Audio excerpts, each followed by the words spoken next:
در مکنون ہے میرا انتخاب۔ یہ دوسرے دن کی شام تھی جب دادی اور مظفر صاحب نے اسے اپنے پاس بلایا تھا۔ دادی نے اکرما کی ننیال سے 2 لڑکیاں پسند کی تھیں۔ ردا کی شادی پر کئی سال بعد ان سے ملنا ہوا تھا۔ گزرے سالوں میں اچھا قد کاٹ نکالا تھا لڑکیوں نے، جبکہ فارینہ کے لیے سب حامی تھے۔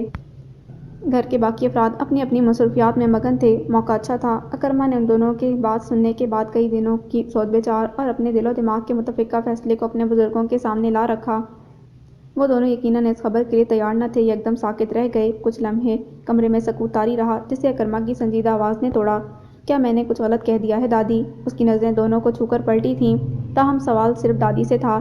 نہیں میرے بچے نہیں۔ دادی جیسے نیند سے جاگی تھیں، بے ساختہ بڑھ کر اس کا ماتھا چوما تھا انہوں نے۔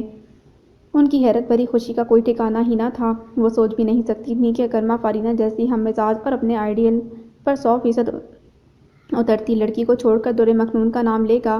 اللہ تمہیں سدا خوش رکھے میرے بیٹے۔ انہوں نے اسے لپٹا لیا تھا۔ اکرما کی نظریں اب مظفر صاحب کی طرف سوالیہ انداز میں اٹھیں، جو کہ محبت سے اسے دیکھ رہے تھے، مگر ان کا سر نفی میں ہل رہا تھا۔ نہیں اکرما، یہ ٹھیک نہیں۔ ان کی آواز بہت بوجھل تھی، جیسے کسی گہرے کنویں سے آ رہی ہو۔ لیکن کیوں چچا جان؟ وہ سراپا سوال تھا۔ کیونکہ میں جانتا ہوں کہ تم یہ سب کیوں کر رہے ہو۔ میری پرورش اور محبت کا احسان اتارنا چاہتے ہو نا؟ کیا اتار سکتا ہوں چچا جان؟ کیا آپ کی بے لوث اور انمول محبت کی قیمت لگائی جا سکتی ہے؟ مظفر صاحب کے سوال کے بدلے بہت حیرت سے سوال کیا گیا تھا۔ مظفر صاحب جیسے لاجواب رہ گئے۔ مگر در مکنون تمہارے مطلوبہ معیار کی لڑکی نہیں ہے اکرما۔ نہ وہ تمہاری ہم عمر ہے، نہ میچور۔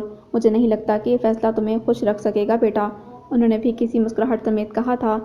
کون کس کو خوش رکھے گا، اس کا فیصلہ ہم وقت سے پہلے نہیں کر سکتے چچا جان۔ باقی رہ گئی میچورٹی کی بات، تو در مکنون اپنی عمر سے کہیں زیادہ میچور ہیں۔ مجھے نہیں لگتا کہ ہمارے درمیان کمپیٹیبلٹی کا کوئی ایشو رہے گا۔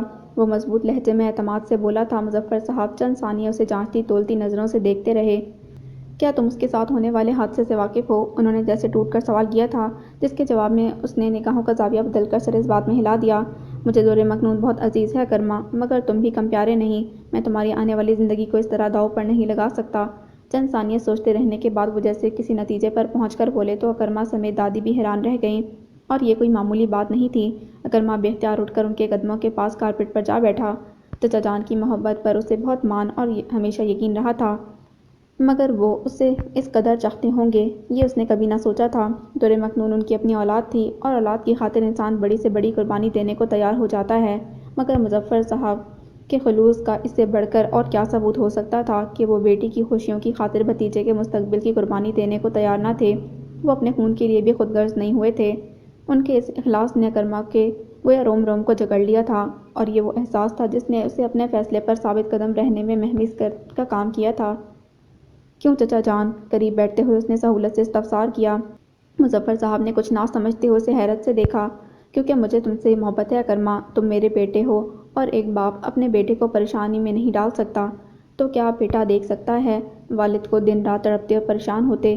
اس نے پھر سوال کے جواب میں سوال کیا تھا۔ مظفر صاحب جیسے پھر سے لاجواب ہو گئے تھے۔ اور سب سے اہم بات ہے کہ در مکنون کوئی پریشانی نہیں ہے میرے لیے، اور نہ ہی میں انہیں آپ کے کسی احسان کی قیمت چکانے کی خاطر اپنانا چاہتا ہوں۔ اپنے ذہن سے ان وہموں اور خدشوں کے جالوں کو صاف کر کے سوچیے چچا جان۔ یہ میرے دل و دماغ کا متفق فیصلہ ہے، بلکہ میری دلی خواہش ہے۔ اب کہ اس نے دادی اور چچا جان دونوں کو مخاطب کیا تھا۔ مگر بیٹا، بس مظفر بیٹا، اب مزید تکرار مت کرو۔ اکرما جو کہہ رہا ہے ٹھیک کہہ رہا ہے۔ دادی نے بالآخر کافی دیر خاموشی سے دونوں چچا بھتیجے کے مکالمے سننے کے بعد دخل اندازی کرتے ہوئے بیٹے کو ٹوکا تو مظفر صاحب کو مجبوراً چپ ہونا پڑا۔ اکرما کوئی غیر نہیں، تمہارا سگا بھتیجا ہے، اور اس کی شخصیت اور مزاج کو تم ہمیشہ سے جانتے ہو۔ اس نے جب یہ فیصلہ کیا ہے تو خلوص سے کیا ہے۔ اس معاملے میں تمہیں فکر مند ہونے کی ضرورت نہیں۔ رہ گئی اکرما کے مستقبل کی بات، تو کل کو کس نے دیکھا ہے؟ تم دیکھنا اللہ ان دونوں کو کتنا خوش رکھے گا، دادی نے اعتماد سے کہا تھا، اور پھر محبت سے اکرما کا ماتھا چوم لیا۔ مظفر صاحب کے کہنے کے لیے کچھ نہیں بچا تھا۔ انہوں نے بھی اسے سینے سے لگا لیا۔ میرے فیصلے کو قبول کرنے کا شکریہ، ان سے الگ ہوتے ہوئے اس نے خوش دلی سے کہا۔ مگر در مکنون کو کون سمجھائے گا؟ وہ نہیں مانے گی بیٹا۔ وہ آپ مجھ پر چھوڑ دیں، آپ کو منا لیا ہے، امید ہے انہیں بھی کنونس کر لوں گا۔ یوں بھی مجھے کوئی جلدی نہیں، در مکنون پر کسی قسم کا جبر نہیں کرنا ہے، دباؤ نہیں ڈالنا۔ یہ سب جب ہی ہوگا جب وہ راضی ہوں گی۔ وہ پر اعتماد مسکراہٹ سمیت بولا تو مظفر صاحب کو لگا ان کے آدھے سے زیادہ غم ہوا میں تحلیل ہو گئے ہوں۔ وہ خود کو یکدم ہلکا محسوس کرنے لگے تھے۔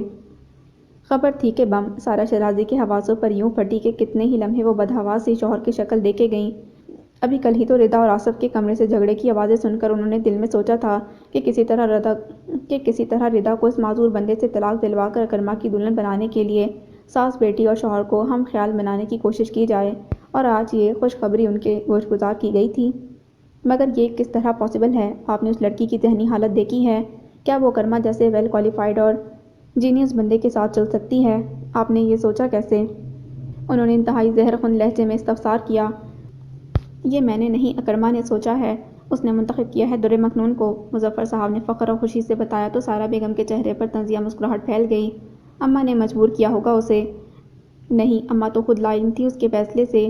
تو گویا حسن کا جادو سر چڑھ گیا ہے اکرما کے۔ مجھے اس جیسے کیلکولیٹر بندے سے ایسی حماقت کی قطعی امید نہ تھی۔ سائرہ کی تلملاہٹ ان کے الفاظ سے ظاہر تھی۔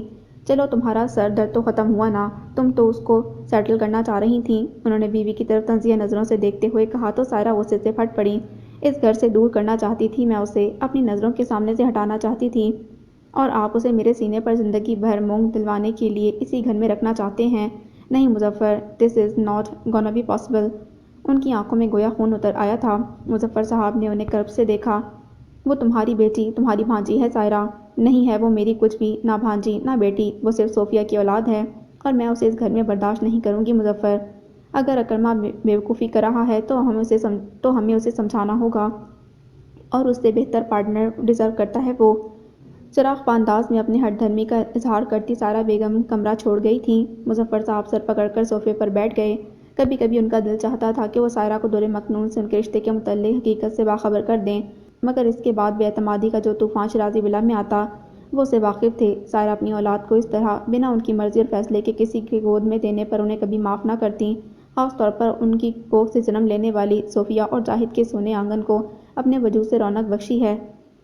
یہ حقیقت تو انہیں مظفر صاحب سے مزید برگشتہ کر دے گی۔ یہ کوئی معمولی قصور نہیں تھا جسے معاف کیا جا سکتا۔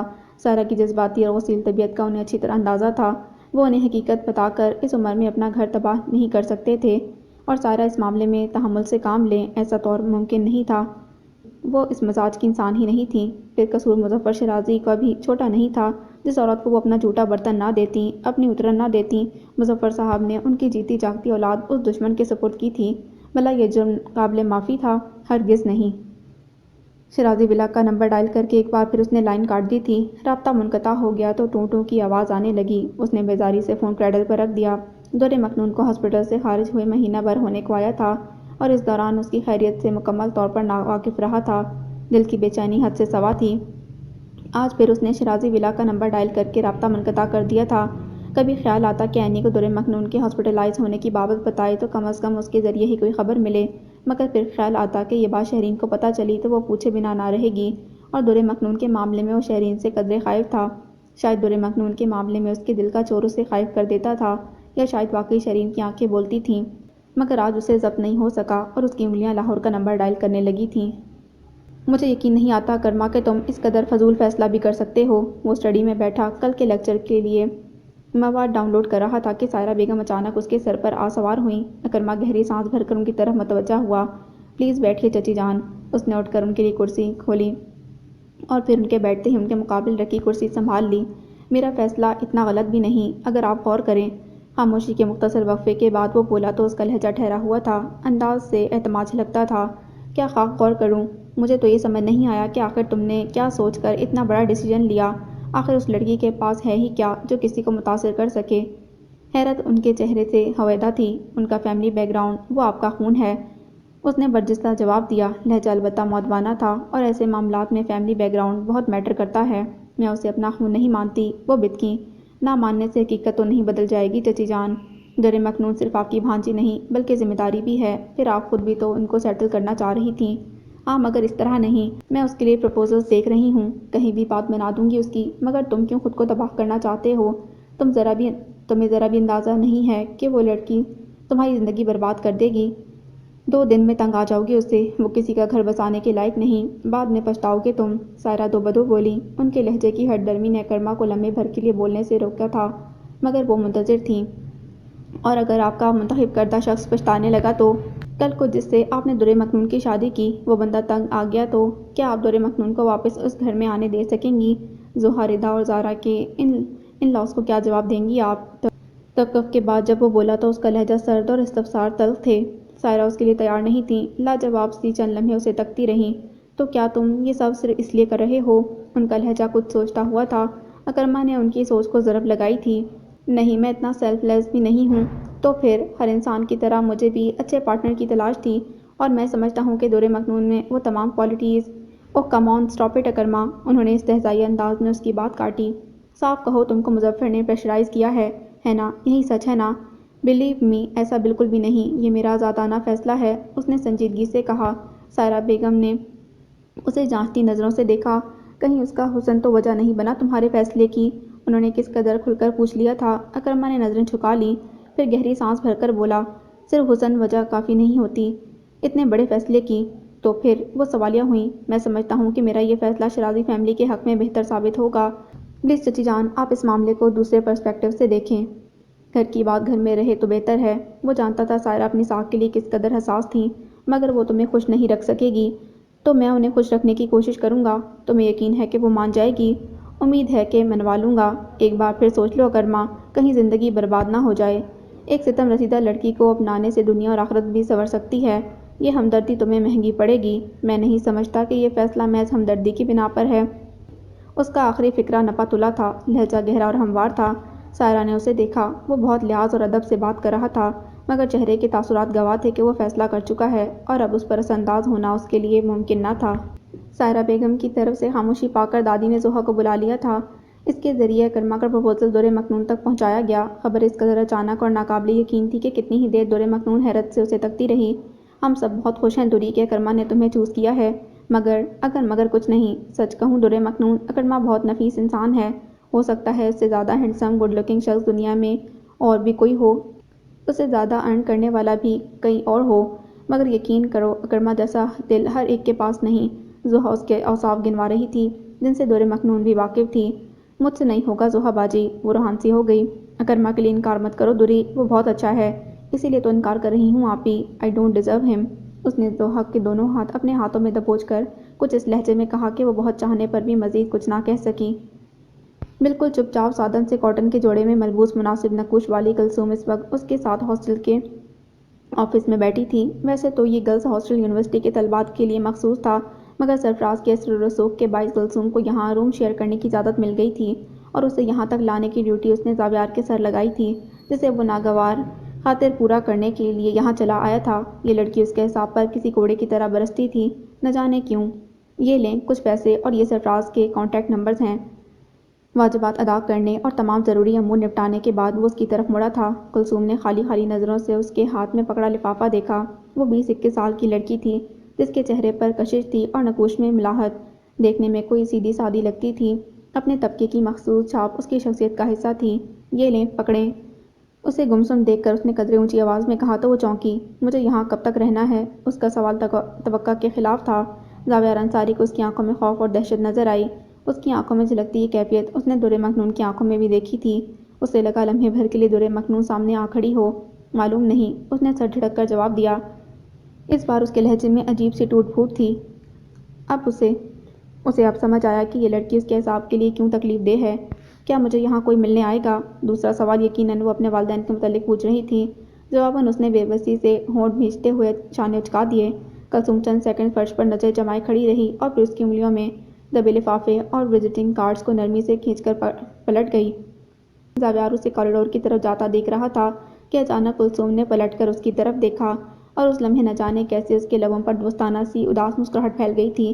کلثوم غالباً اس کے لیے تیار نہیں تھی، اس لیے وہیں رک گئی۔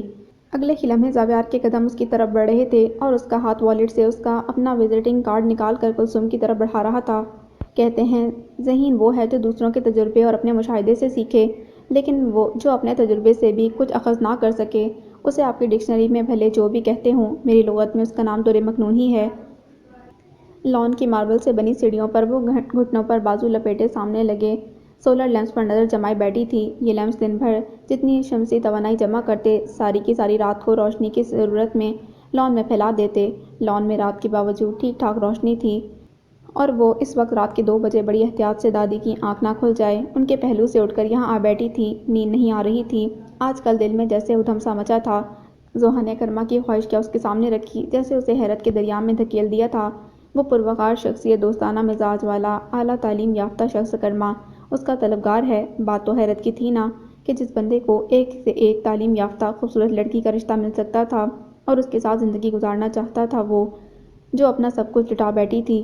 وہ رات کے اس پہر اکرما شرازی کے بارے میں سوچ رہی تھی، اور سچ تو یہ ہے کہ سوچ جیسے اس کے دامن سے بندھی تھی کہ اچانک اپنے عقب سے اکرما کی آواز سن کر اپنی جگہ تھم سی گئی۔ وہ اس سے ایک سٹیپ اوپر سیڑھیوں پر ہی بیٹھ گیا تھا۔ حسب سابق بنا اسے مخاطب کیے ہی اس نے بات شروع کر دی تھی۔ دور مکنون نے ذرا سا رخ موڑ کر بے اختیار اس کی جانب دیکھا تھا۔ وہ اس کی طرف ہی متوجہ تھا۔ ہر گزرتا دن ہمیں کچھ نہ کچھ سکھاتا ہے دور مکنون۔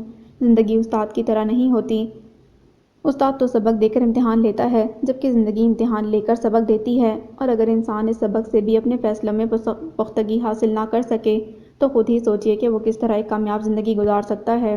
اس کی توقع کے خلاف وہ نہ جانے کون سے معموں میں باتیں کر رہا تھا۔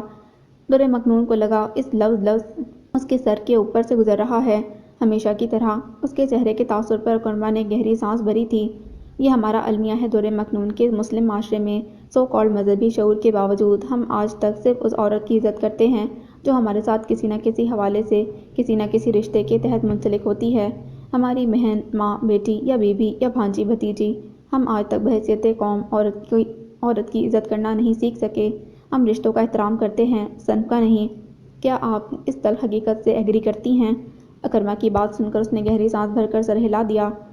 اس سے زیادہ اس تلخ حقیقت کی کڑواہٹ اور کسے پتہ ہوگی؟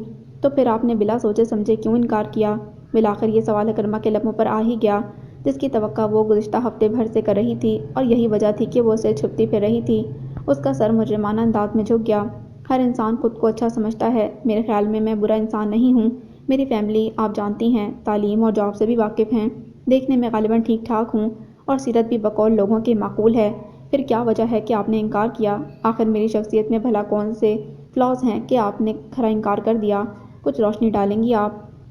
وہ متبسم لہجے میں دوستانہ انداز اپنائے ہوئے تھے۔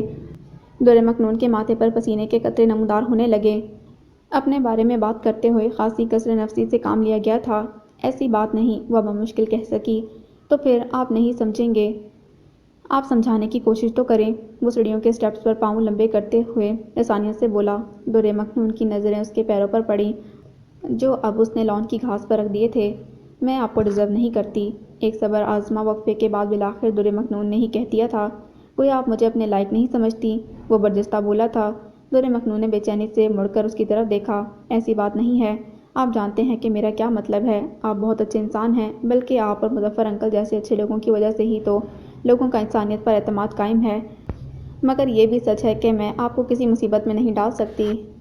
حالات کچھ اور ہوتے تو شاید آپ جیسے کسی شخص کی زندگی کا حصہ بننے پر میں فخر کرتی، مگر اب نہیں۔ آپ مخمل میں ٹاٹ کا پیوند لگانا چاہتے ہیں، جو کہ پاسبل نہیں۔ نہ چاہتے ہوئے بھی وہ بہت کچھ کہہ گئی تھی، جس پر اکرما کی مسکراہٹ گہری ہو گئی۔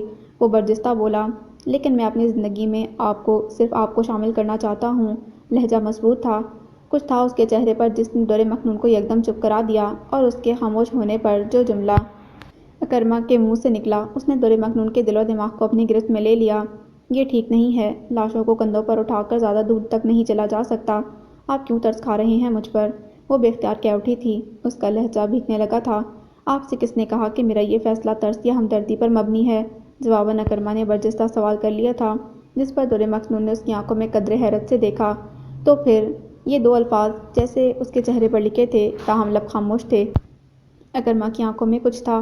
وہ براہ راست اس کی آنکھوں میں دیکھ رہا تھا۔ دور مکنون کو لگا جیسے اس کے جسم کا سارا خون اس کے چہرے کی طرف دوڑ پڑا ہو۔ وہ یکدم لش کرنے لگی تھی۔ اکرما کی دبی مسکراہٹ ایک واضح تبسم میں ڈھلی۔ دور مکنون کی نظر جھکی تھی۔ ایک عجیب سی کیفیت نے اسے حصار میں لے لیا تھا۔ وہ سمجھ نہیں پا رہی تھی کہ خود میں کیا محسوس کر رہی ہے۔ میں ایک پریکٹیکل سا انسان ہوں دور مکنون۔ بہت خوبصورت الفاظ شاید میرے پاس نہیں ہیں، مگر آپ کو اتنا یقین ضرور دلانا چاہوں گا کہ میری خواہش ہمدردی، ترس یا کسی قسم کے پریشر کا نتیجہ ہرگز نہیں، اور اگر آپ کے انکار کی وجہ محض یہ غلط فہمی ہے تو پلیز اسے دور کر لیں۔ رہ گئی لاشوں کو کندھوں پر اٹھا کر چلنے کی بات، تو آپ ایک زندہ انسان ہیں۔ ہاں، شاید زندگی کی خواہش آپ کے اندر دم توڑ گئی ہے، تب بھی یہ کوئی بڑی بات نہیں۔ ہم مل کر اس خواہش کو دوبارہ زندہ کر لیں گے۔ وہ کس قدر رسانیت سے ہموار لہجے میں بول رہا تھا، دور مکنون کو دل کی دھڑکن تیز ہوتی محسوس ہوئی۔ کتنے عرصے بعد اسے کچھ محسوس ہوا تھا۔ ورنہ کچھ عرصے سے تو جیسے احساسات کے کانچ پر گرد کی تہسی جم گئی تھی۔ اس کا دل جیسے پگھلنے لگا تھا، آنکھوں میں نمی بہنے کو بےتاب تھی۔ پلیز مت کریں اپنے ساتھ اس طرح، میں سوائے پریشانی اور مصیبت کے کسی کو کچھ نہیں دے سکتی۔ یہ محض مفروضہ ہے، آپ کے ذہن کی اختراع ہے۔ اکرما کا سکون ہنوز قائم تھا۔ نہیں، یہ حقیقت ہے جو اس گھر کے در و دیوار گزشتہ 3 سال سے برداشت کر رہے ہیں۔ یہ بھی غالباً آپ کی ذاتی رائے ہے۔ وہ سیڑھیوں کے اسٹیپس پر پیر پھیلائے بڑے سکون سے بات کر رہا تھا، نظریں سامنے کی طرف مرکوز تھیں۔ دور مکنون نے بے چارگی سے اس کی جانب دیکھا۔ کہیں کیوں خود کو طوفان کے حوالے کرنا چاہتے ہیں آپ، جبکہ آپ کے لیے تو اس شہر کی سب سے اچھی لڑکی بھی بخوشی راضی ہوگی۔ ہو تو سکتی ہے مگر ہو نہیں رہی، عجیب سے وہموں میں گھری ہوئی ہے۔ اس بار وہ مکمل طور پر اس کی طرف متوجہ ہوا تھا۔ گہری اور نرم نگاہوں نے دور مکنون کو گرفت میں لیا تو اس کی رنگت گلابی پڑنے لگی۔ اس نے بڑی خفت سے نظریں چرائیں۔ اکرما کی نظروں کا ارتکاز اور مسکراہٹ اس کے گرد بنا بے حسی کا خول چٹخائے دے رہا تھا۔ وہ خود پر احساسات کا غلبہ محسوس کر کے بے چین سی ہو گئی اور ایک دم اپنی جگہ سے اٹھ کھڑی ہوئی۔ اکرما نے سر اٹھا کر اس کی جانب دیکھا اور پھر خود بھی اٹھ کھڑا ہوا۔ ابھی گھر میں کسی کو آپ کے انکار کے بارے میں نہیں پتا۔ میں نے بتایا نہیں۔ زحا ایک بار پھر آپ سے پوچھنے آئے گی، پلیز اس بار سوچ کر جواب دیجیے گا۔ اب وہ دونوں مقابل تھے۔ اکرما کی بھاری آواز میں کہا گیا جملہ دور مکنون کا سر جھکا گیا تھا۔ ریزرو سیٹس کی طرف کوئی نہیں آتا۔ ہمارے معاشرے کا یہ المیہ ہے کہ اکیلی لڑکی کو سب ترنے والا سمجھتے ہیں، وہ کسی بھی پناہ گاہ میں محفوظ نہیں ہوتی۔ اس کا جھکا سر اکرما کی بات پر برقی سی تیزی سے اٹھا تھا۔ تو کیا وہ اظہار صاحب کی حرکت سے واقف ہو گیا تھا؟ اس نے بغور دیکھا۔ اکرما کی کن پٹی کی رگیں پھول گئی تھیں اور اس کے جبڑے کا تناؤ چہرے کے اوپر سے بھی دیکھا جا سکتا تھا۔ وہ یوں بول رہا تھا جیسے اپنے غصے اور رنج کو بامشکل دبا سکا ہو۔ اس حقیقت کو آپ جتنی جلدی قبول کر کے اپنے لیے مناسب فیصلہ کر لیں، اتنا ہی آپ کے حق میں بہتر ہوگا۔ میری طرف سے آپ پر کوئی دباؤ نہیں۔ چچی جان کے پاس کچھ اور پروپوزلز بھی موجود ہیں۔ پہلے تو میں یہی ٹھیک سمجھتا تھا کہ آپ اسٹڈیز مکمل کر لیں، پھر کوئی لائے عمل اپنی آگے کی زندگی کے لیے ترتیب دیں تو بہتر ہے، مگر گزرے تجربے سے مجھے معلوم ہو گیا ہے کہ ہمارے بزرگ ہمارے لیے جو سوچتے ہیں بہتر ہی سوچتے ہیں۔ مرد کے مضبوط حوالے کے بغیر واقعی اس معاشرے میں خواتین کے لیے جینا آسان نہیں۔ ٹھہرا ہوا متین ناصحانہ لہجہ خلوص سے معمور تھا۔ دور مکنون نے ہونٹ کاٹتے ہوئے اسے بے چارگی سے دیکھا۔ اظہار بھائی کی درندگی پر اس گھر کا ایک ایک شخص آپ کا قرضدار ہے، معافی کا تو سوال ہی پیدا نہیں ہوتا۔ میں تو آپ سے نظر ملانے کے لائق بھی نہیں، یہی وجہ ہے کہ میں چاہتا ہوں آپ کسی کا ساتھ چن لیں۔ جینس کی جیبوں میں انگلیاں پھنسائے اکرما دور مکنون کے وجود سے پرے کہیں دور دیکھ رہا تھا۔ لہجہ شرمندگی سے یوں چور تھا جیسے اس غلیظ نیچ حرکت کا ذمہ دار وہ خود ہو۔ تو کیا آپ کمپنسیٹ کرنا چاہتے ہیں؟ بے اختیار بلا ارادہ اس کے لبوں سے سوال پھسلا تھا۔ جواباً اکرما نے چونک کر اس کی طرف نظریں اٹھائی تھیں۔ یکدم اس کے لبوں پر شوخ مسکراہٹ ابھری۔ آپ مجھ سے کیا سننا چاہتی ہیں دور مکنون؟ لہجہ بھاری تھا۔ دور مکنون کو اپنے کانوں کی لوئیں تک سرخ ہوتی محسوس ہوئیں۔ اکرما اس کی آنکھوں میں دیکھ رہا تھا، اس کے چہرے پر ناگفتہ بہ تاثر تھا۔ دور مکنون کے دل کی دھڑکن کچھ زیادہ ہی تیز ہو گئی تھی اور وہ اس کے سامنے مزید ٹھہر نہ سکی اور پلٹ کر شرازی ولا کے داخلی دروازے کی طرف چلی گئی۔ رفتار معمولی سے زیادہ تھی اور جس لمحے وہ دادی کے پہلو میں آ کر لیٹی، اسے اپنے دل کی دھڑکن کانوں میں سنائی دے رہی تھی۔ کتنی ہی دیر اسے اپنی سانسوں کو اعتدال پر لانے میں لگی اور پھر دھیرے دھیرے اکرما سے ہوئی گفتگو اس کے ذہن میں تازہ ہوئی تھی۔ اسے یقین نہیں آیا کہ یہ سب اس سے اکرما نے کہا ہے۔ دل بے اختیار سی خوشی کے حصار میں مقید ہونا چاہتا تھا کہ اچانک سائرہ بیگم کے لبوں سے نکلے فقرے کانوں میں گونج گئے۔ کسی گمان میں نہ رہنا تم، اکرما محض ہمدردی کر رہا ہے تم سے، در حقیقت مظفر کے سر سے ذمہ داری کا بوجھ ہلکا کرنا چاہتا ہے وہ، سمجھی، اور یہ طرز کب تک پچھتاوے میں بدل جائے کون جانے۔ ایک ہی کھڑکی سے دو دیکھنے والے الگ الگ مناظر کو مرکز نگاہ بناتے ہیں، کسی کی نظر آسمان کے ستاروں پر پڑتی ہے اور کسی کی زمین کی بستی پر، نتیجہ اخذ کرنا ذہن کا کام ہے۔ سائرہ کی زہریلی گفتگو کے بعد دور مکنون نے اپنے اور اکرما کے درمیان ہونے والی اس غیر متوقع گفتگو سے نتیجہ یہ نکالا کہ وہ یہ سب محض ازالے کے طور پر کرنا چاہتا ہے۔ اظہار صاحب کی مذموم حرکت پر وہ احساس جرم میں مبتلا ہو گیا ہے اور بقول سائرہ بیگم یہ احساس کب پچھتاوے میں بدل جائے کوئی بھروسہ نہیں۔ یوں بھی لفظ شادی اس کی ڈکشنری سے عرصہ ہوا مٹ چکا تھا۔ پوری رات اس کا ذہن جاگتا اور سوچتا رہا۔ اس نے فیصلہ کیا کہ وہ اکرما سے شادی نہیں کرے گی۔ دل البتہ اس فیصلے پر شور مچاتا رہا، مگر دل کے کہنے پر وہ پہلے بھی عمل کر کے زندگی بھر کا خسارہ اپنے نام لکھوا چکی تھی۔ اب مزید گنجائش نہیں تھی۔ محسنوں کے ساتھ ظلم نہیں کر سکتی وہ۔ گزرے عرصے میں اکرما کے خلوص بھرے رویے نے اسے گویا خرید لیا تھا، اور جو آپ کے لیے خلوص سے سوچے فکر کرے، آپ کو تو اس کا خیال کرنا چاہیے۔ اس گھر کے مکینوں کے اس پر ان گنت احسانات تھے۔ اکرما کو کسی بہت اچھی لڑکی سے شادی کرنا چاہیے جو ان کی زندگی کو سنوار دے۔ نہ میں وہ لڑکی ہوں، نہ اس قابل۔ یوں بھی شادی کرنا میرے نصیب میں نہیں، میں کچی مٹی کی نہیں جسے گھون کر کوئی برتن بنا لیا جائے، ٹوٹا ہوا کانچ ہوں، جو بھی جوڑنے کی کوشش کرے گا اپنے ہاتھ زخمی کر ڈالے گا۔ اس کے شعور نے فیصلہ کر لیا تھا۔ اس نے کروٹ بدل کر سونے کی خاطر پلکیں موندی تو دو گرم گرم آنسو رخساروں پر بہہ کر تکیے میں جذب ہو گئے۔ وہ جانتی تھی کہ کرما ایک بہت اچھا انسان ہے، مگر وہ اس کے لائق نہیں تھی، نہ بن سکتی تھی۔ یہ قسمت کا لکھا ہوا تھا جسے وہ چاہ کر بھی بدل نہ سکتی تھی۔ فیصلہ کر کے وہ مطمئن تھی اور منتظر تھی کہ کس دن جواب طلبی ہوتی ہے، مگر ہفتہ بھر گزرنے کے باوجود دوسری طرف سے خاموشی تھی۔ وہ حتی الامکان کوشش کرتی کہ کرما کے سامنے نہ آئے، مگر ایک گھر میں رہ کر یہ ممکن نہ تھا۔ تاہم جب بھی سامنا ہوتا وہ نظر جھکا کر منظر سے غائب ہونے کی کوشش کرتی، جبکہ کرما کا رویہ معمول کا تھا۔ وہ اسے یوں بات کرتا جیسے انکار و تکرار کے مراحل ان کے درمیان گزرے ہی نہ ہوں۔ در مکنون اس کے تحمل پر حیران رہ جاتی تھی۔ تاہم فیصلہ اس نے کر لیا تھا اور ارادہ بھی باندھ رکھا تھا کہ یکے بعد دیگرے ہونے والے دو واقعات نے اس کے ارادے اور فیصلے کو نہ صرف ضرب لگائی بلکہ اسے بھی دہلا کر رکھ دیا۔ فرحان نامی شخص جس سے رضا کی رخصتی والے روز اس کی ملاقات کرائی گئی تھی، اس کی فیملی نے در مکنون کے لیے پرپوزل بھیج دیا تھا۔ اس نے طاہرہ بیگم کو فون پر کسی سے بات کرتے یہ سن لیا تھا۔ طاہرہ جتنی خوش تھی، در مکنون اتنی ہی متفکر سی اوپر آئی تھی اور ابھی ابھی طاہرہ کے پاس سے لوٹی تھی کہ اوپر آتے ہوئے سارہ کی آواز کے ذریعے یہ خبر اس تک پہنچی۔ یا اللہ، اب کیا کروں؟ وہ پریشان سی لاؤنج میں پڑے صوفے پر تھکی سے کسی بیٹھ گئی تھی۔ سامنے ہی دادی کارڈلیس فون ہاتھ میں لیے غالباً زہرا سے بات کر رہی تھیں۔ اس نے کچھ سوچ کر وہاں سے اٹھنا چاہا تھا کہ دادی کے اشارے پر اسے پاس آنا پڑا۔ لو دری آ گئی، خود ہی پوچھ لو۔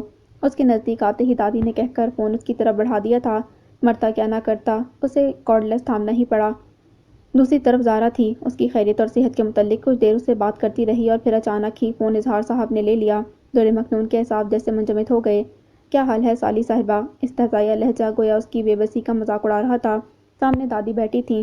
در مکنون کو خون کے گھونٹ پینا پڑے تھے۔ وہ بے بسی سے اس اذیت پسند شخص کو سننے پر مجبور تھی۔ سنا ہے نصیب دشمناں طبیعت ناساز تھی آپ کی، اصل میں نازک بھی تو بہت ہیں آپ۔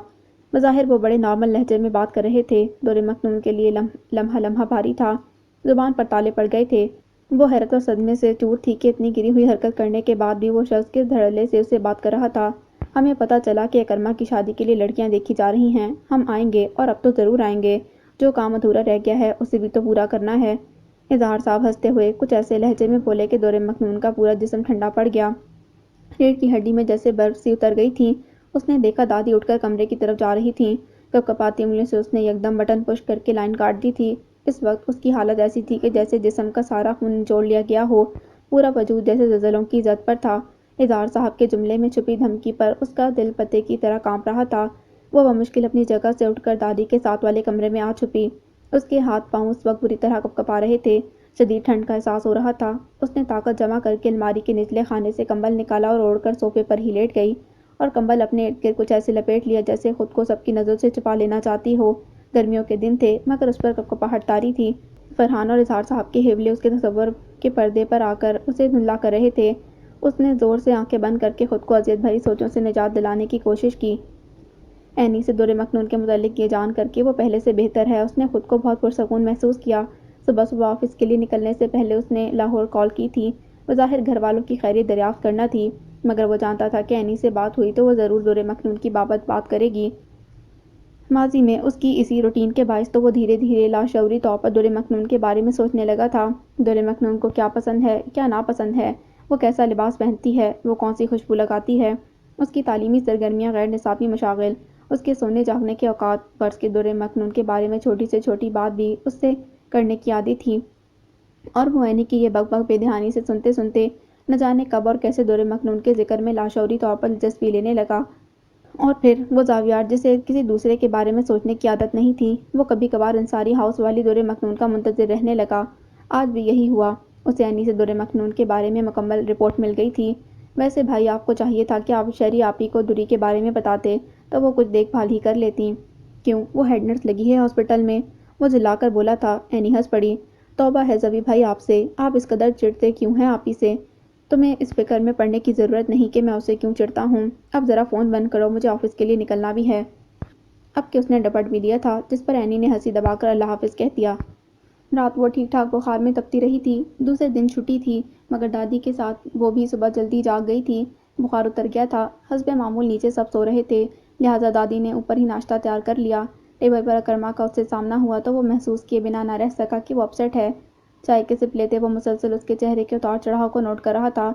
ٹھیک سے کھائیں دورِ مکنون۔ بالآخر اس نے دورِ مکنون کو ٹوک ہی دیا، جو گھنٹے بھر سے ایک سلائس کھانے میں ناکام رہی تھی۔ دادی دوا لینے کمرے کی طرف گئیں تو وہ بول پڑا۔ جواباً اس نے ہونٹ کاٹتے ہوئے بے چارگی سے سر جھکا لیا۔ اگر آپ میری وجہ سے اپسیٹ فیل کر رہی ہیں تو میں یہاں سے چلا جاتا ہوں، مگر ڈھنگ سے ناشتہ کریں، اس نے ہلکی آواز میں کہا تو دورِ مکنون نے بے اختیار نظر اٹھا کر اسے دیکھا، جو نہایت درجے کی فکرمندی سے اسے دیکھ رہا تھا۔ اور اگر وجہ میں نہیں ہوں، شہادت کی انگلی سے اپنی جانب اشارہ کرتے ہوئے وہ کرسی کی بیک سے لگ کر بیٹھ گیا، تو پھر بتائیے کہ مسئلہ کیا ہے؟ جواباً دورِ مکنون نے سر کو نفی میں جنبش دے کر نظر چرا لی۔ چند لمحے وہ یوں ہی جانچتی نظروں سے دیکھتا رہا، پھر یکدم کرسی پیچھے کی طرف دھکیل کر اٹھ کھڑا ہوا۔ Okay then take your time, جب آپ کو ٹھیک لگے تب بتا دیجیے گا۔ اس کا لہجہ ٹھنڈا ٹھار تھا۔ دورِ مکنون پشیمانی سے سر بھی نہ اٹھا سکی تھی اور وہ وہاں سے چلا بھی گیا۔ کتنی اچھی طرح سمجھتا ہے یہ شخص تمہیں دورِ مکنون، تمہاری ہر پریشانی کو بنا کہے ہی جان لیتا ہے۔ کیا یہ سب کچھ محض ہمدردی ہے؟ جوں جوں یہ سوال گرداب بن کر اس کے اندر پھیلتا گیا، تو دل کی ملامت بڑھنے لگی تھی۔ ہمارے مذہب میں محرم کے بغیر رات کا سفر ممکن نہیں، جبکہ تمہیں مجبوراً کسی محرم رشتے کے بغیر شیرازی ولا میں رہنا پڑ رہا ہے۔ ایسے میں اگر اللہ تمہیں موقع دے رہا ہے تو اسے مت ٹھکراؤ دورِ مکنون۔ جو کچھ تمہارے ساتھ ہو گزرا ہے اس کے بعد تو بیٹا تمہیں اپنے لیے آنے والے کسی بھی پروپوزل کے لیے فوراً ہاں کہہ دینی چاہیے۔ دل پر خوف اور دکھ کا بہت بڑا بوجھ تھا۔ طاہرہ بڑی ماہر سائیکیٹرسٹ تھیں۔ تھراپی کے دوران انہوں نے اس سے اس کے خوف کی وجہ بلوا لی تھی، اور اسے پتہ نہیں چلا کہ کس طرح وہ انہیں اظہار صاحب کی مذموم کوشش اور فرحان اور اکرما کے پروپوزلز کے بارے میں بتاتی چلی گئی، جسے سننے کے بعد طاہرہ نے اپنے اعصاب پر بڑا بوجھ محسوس کیا۔ اظہار صاحب سے وہ مل چکی تھیں، ردا کی شادی کے سلسلے میں ملنا جلنا سلام علیک رہی تھی ان سے۔ اپنے کیریئر میں انہوں نے ایسے کئی واقعات سن رکھے تھے، مگر پہلی بار کسی آشنا شخص کے بارے میں سنا۔ درحقیقت انہیں اس وقت دورِ مکنون پر شدید ترس آ رہا تھا، اس لیے پیار سے اسے سمجھانے لگیں۔ کیسے ہاں کہہ دوں آنٹی، مجھے ڈر لگتا ہے، بہت خوف آتا ہے۔ وہ دونوں ہاتھوں میں سر دے کر بول رہی تھی۔ میں بالکل اکیلی رہ گئی ہوں، تنہا ہوں۔ نہ چاہتے ہوئے بھی آنسو اس کے گالوں کو بھگونے لگے تھے۔ بندہ کبھی اکیلا نہیں ہوتا میری جان، اللہ ہمیشہ ہمارے ساتھ ہوتا ہے۔ باقی رہ گئی بات دنیا اور رشتوں کی، تو جو رشتے تم سے چھن گئے ان کو تو تم دوبارہ نہیں لا سکتی بیٹا، مگر نئے بندھن تو باندھ سکتی ہو نا۔ انہوں نے اسے اپنے سے لگا لیا تھا۔ مگر مجھے مردوں سے ڈر لگتا ہے آنٹی، وہ ان کے سینے میں منہ چھپا کر رو پڑی۔ طاہرہ کا دل جیسے کسی نے مٹھی میں لے کر مچل ڈالا تھا۔ نہ رو بیٹا، نہ رو، انہوں نے اسے خود سے علیحدہ کر کے اس کے آنسو صاف کیے۔ میں تمہاری فیلنگ سمجھتی ہوں دورِ مکنون، مگر یہ ایک فیکٹ ہے کہ عورت دنیا کے ہر مرد سے خوفزدہ ہوتی ہے، سوائے اپنے شوہر کے۔ دنیا کے دوسرے مردوں سے اسے اپنے سر کی جس چادر کے چھن جانے کا دھڑکا لگا ہوتا ہے، اس کا محافظ ہوتا ہے شوہر، وہ کہہ رہی تھی۔ دورِ مکنون نے چونک کر ان کی طرف دیکھا۔ قسمت بار بار دروازے پر دستک نہیں دیتی۔ میں یہ نہیں کہتی کہ تم اکرما کے لیے ہی ہاں کہو، اگر تمہیں وہ دوسرا پروپوزل پسند ہے تو اسے اوکے کر دو، مگر گزرتے وقت کو مٹھی میں قید کر لو دوری۔ وقت ایک بار چلا جائے تو پلٹتا نہیں، انہوں نے اس کی آنکھوں میں دیکھتے ہوئے کہا تو وہ ان کے کندھے سے دوبارہ لگ گئی۔ اور پھر جو فیصلہ اکرما کی سحر انگیز شخصیت اور خلوص، مظفر صاحب کی محبت اور دادی کی شفقت اس سے نہ کرا سکی، اظہار صاحب کی دھمکی کرا گئی۔ کچھ سائرہ بیگم کے تیور بھی اسے سمجھا گئے تھے کہ اگر اکرما کے لیے ہاں نہ کہی تو وہ اسے زبردستی فرحان علی کے سنگ رخصت کر دیں گی۔ طاہرہ آنٹی کے مشورے نے فیصلہ کرنے میں آسانی فراہم کی۔ پریشان ساعتوں میں اس نے ایمانداری سے موازنہ کیا تو اسے اکرما سے بہتر کوئی نظر نہ آیا۔ اور جب ضحیٰ اس سے پوچھنے ایک بار پھر آئی تو وہ اس سے لپٹ کر رو پڑی۔ ضحیٰ کو اس کا جواب مل گیا تھا۔ اس نے محبت سے اسے گلے لگا لیا۔ تم دیکھنا دوری، اکرما تمہیں اتنا خوش رکھے گا انشاءاللہ۔ اور پھر وہ کتنی ہی دیر اکرما کی قصیدہ خوانی کرتی رہی، تعریفوں میں رطب لسان رہی، اور اسے سنتے ہوئے دورِ مکنون نے سوچا کہ اتنا کچھ ہونے پر بھی اکرما نے اسے ایک معمال ہوئی لڑکی کو چنا ہے، تو اپنا آپ اس کے آگے اور بھی چھوٹا لگنے لگا۔ اگر یہ محض ہمدردی تھی تو بھی بہت بڑی بات تھی۔ خبر کوئی معمولی نہیں تھی، شیرازی ولا میں جیسے یکدم بہار اتر آئی تھی۔ دورِ مکنون نے حیرت سے سب کے خوشی سے معمور چہروں کو دیکھا۔ پہلی بار دل کو کچھ سکون محسوس ہوا تھا۔ دادی اور مظفر انکل کے شفقت بھرے شکریے نے اسے خفت سے دوچار کیا۔ آج تو ردا بھی مسکرا رہی تھی اور سیف کی چھیڑ چھاڑ جاری تھی۔ اس کی نظروں نے سائرہ بیگم کو ڈھونڈا، مگر حسبِ توقع وہ وہاں موجود نہیں تھیں۔ درونِ دل ایسی خاموشی تھی کہ ارد گرد موجود لوگوں کی ہنسی مذاق سے بھی ٹوٹ نہیں سکی۔ آصف وہیل چیئر پر اپنے کمرے سے باہر آیا تو اسے دیکھ کر دورِ مکنون نے اپنے اندر جھانکا۔ کچھ لوگ جسمانی معذوری کا شکار ہوتے ہیں، جیسے آصف بھائی۔ کوئی ان سے نہیں کہے گا کہ سیڑھیاں چڑھ کر اوپر جاؤ، وہاں تمہارے لیے کچھ رکھا ہے جو تمہاری زندگی بدل دے گا۔ مگر مجھ جیسی ذہنی اپاہج سے ہر طرح کی امید رکھی جا رہی ہے۔ میری معذوری کسی کو نظر نہیں آتی، حالانکہ کچھ زیادہ فرق تو نہیں ان میں اور مجھ میں۔ دادی نے فریج میں رکھا کیک نکلوا لیا تھا۔ ردا سائرہ کو بھی بلا لائی تھی۔ لاؤنج میں بہت اچھا ماحول بن گیا تھا۔ جس لمحے اکرما اندر داخل ہوا، ردا، سیف اور زوہا نے یکدم مبارکباد کا شور مچا دیا۔ چند ثانیے اسے بات سمجھنے میں لگے، اور جب زوہا نے انگلیوں سے وکٹری کا نشان بنایا، اس کے چہرے پر طمانینت بھرا تبسم پھیل گیا۔ نگاہوں نے بلا ارادہ در مکنون کو تلاشا تھا۔ وہ بوٹل گرین سوٹ میں ملبوس دادی کے پاس بیٹھی تھی، اس کی نظریں جھکی ہوئی تھیں۔ زوہا زبردستی اسے بھی کھینچ کر دادی کے پاس لے آئی۔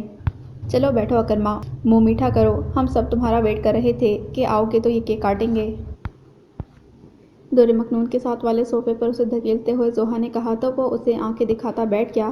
تھینکس اے لاٹ، آہستگی سے کہا گیا۔ شکریہ در مکنون کے کانوں تک پہنچ گیا تھا، جس پر اس نے بے اختیار اکرما کی طرف دیکھا۔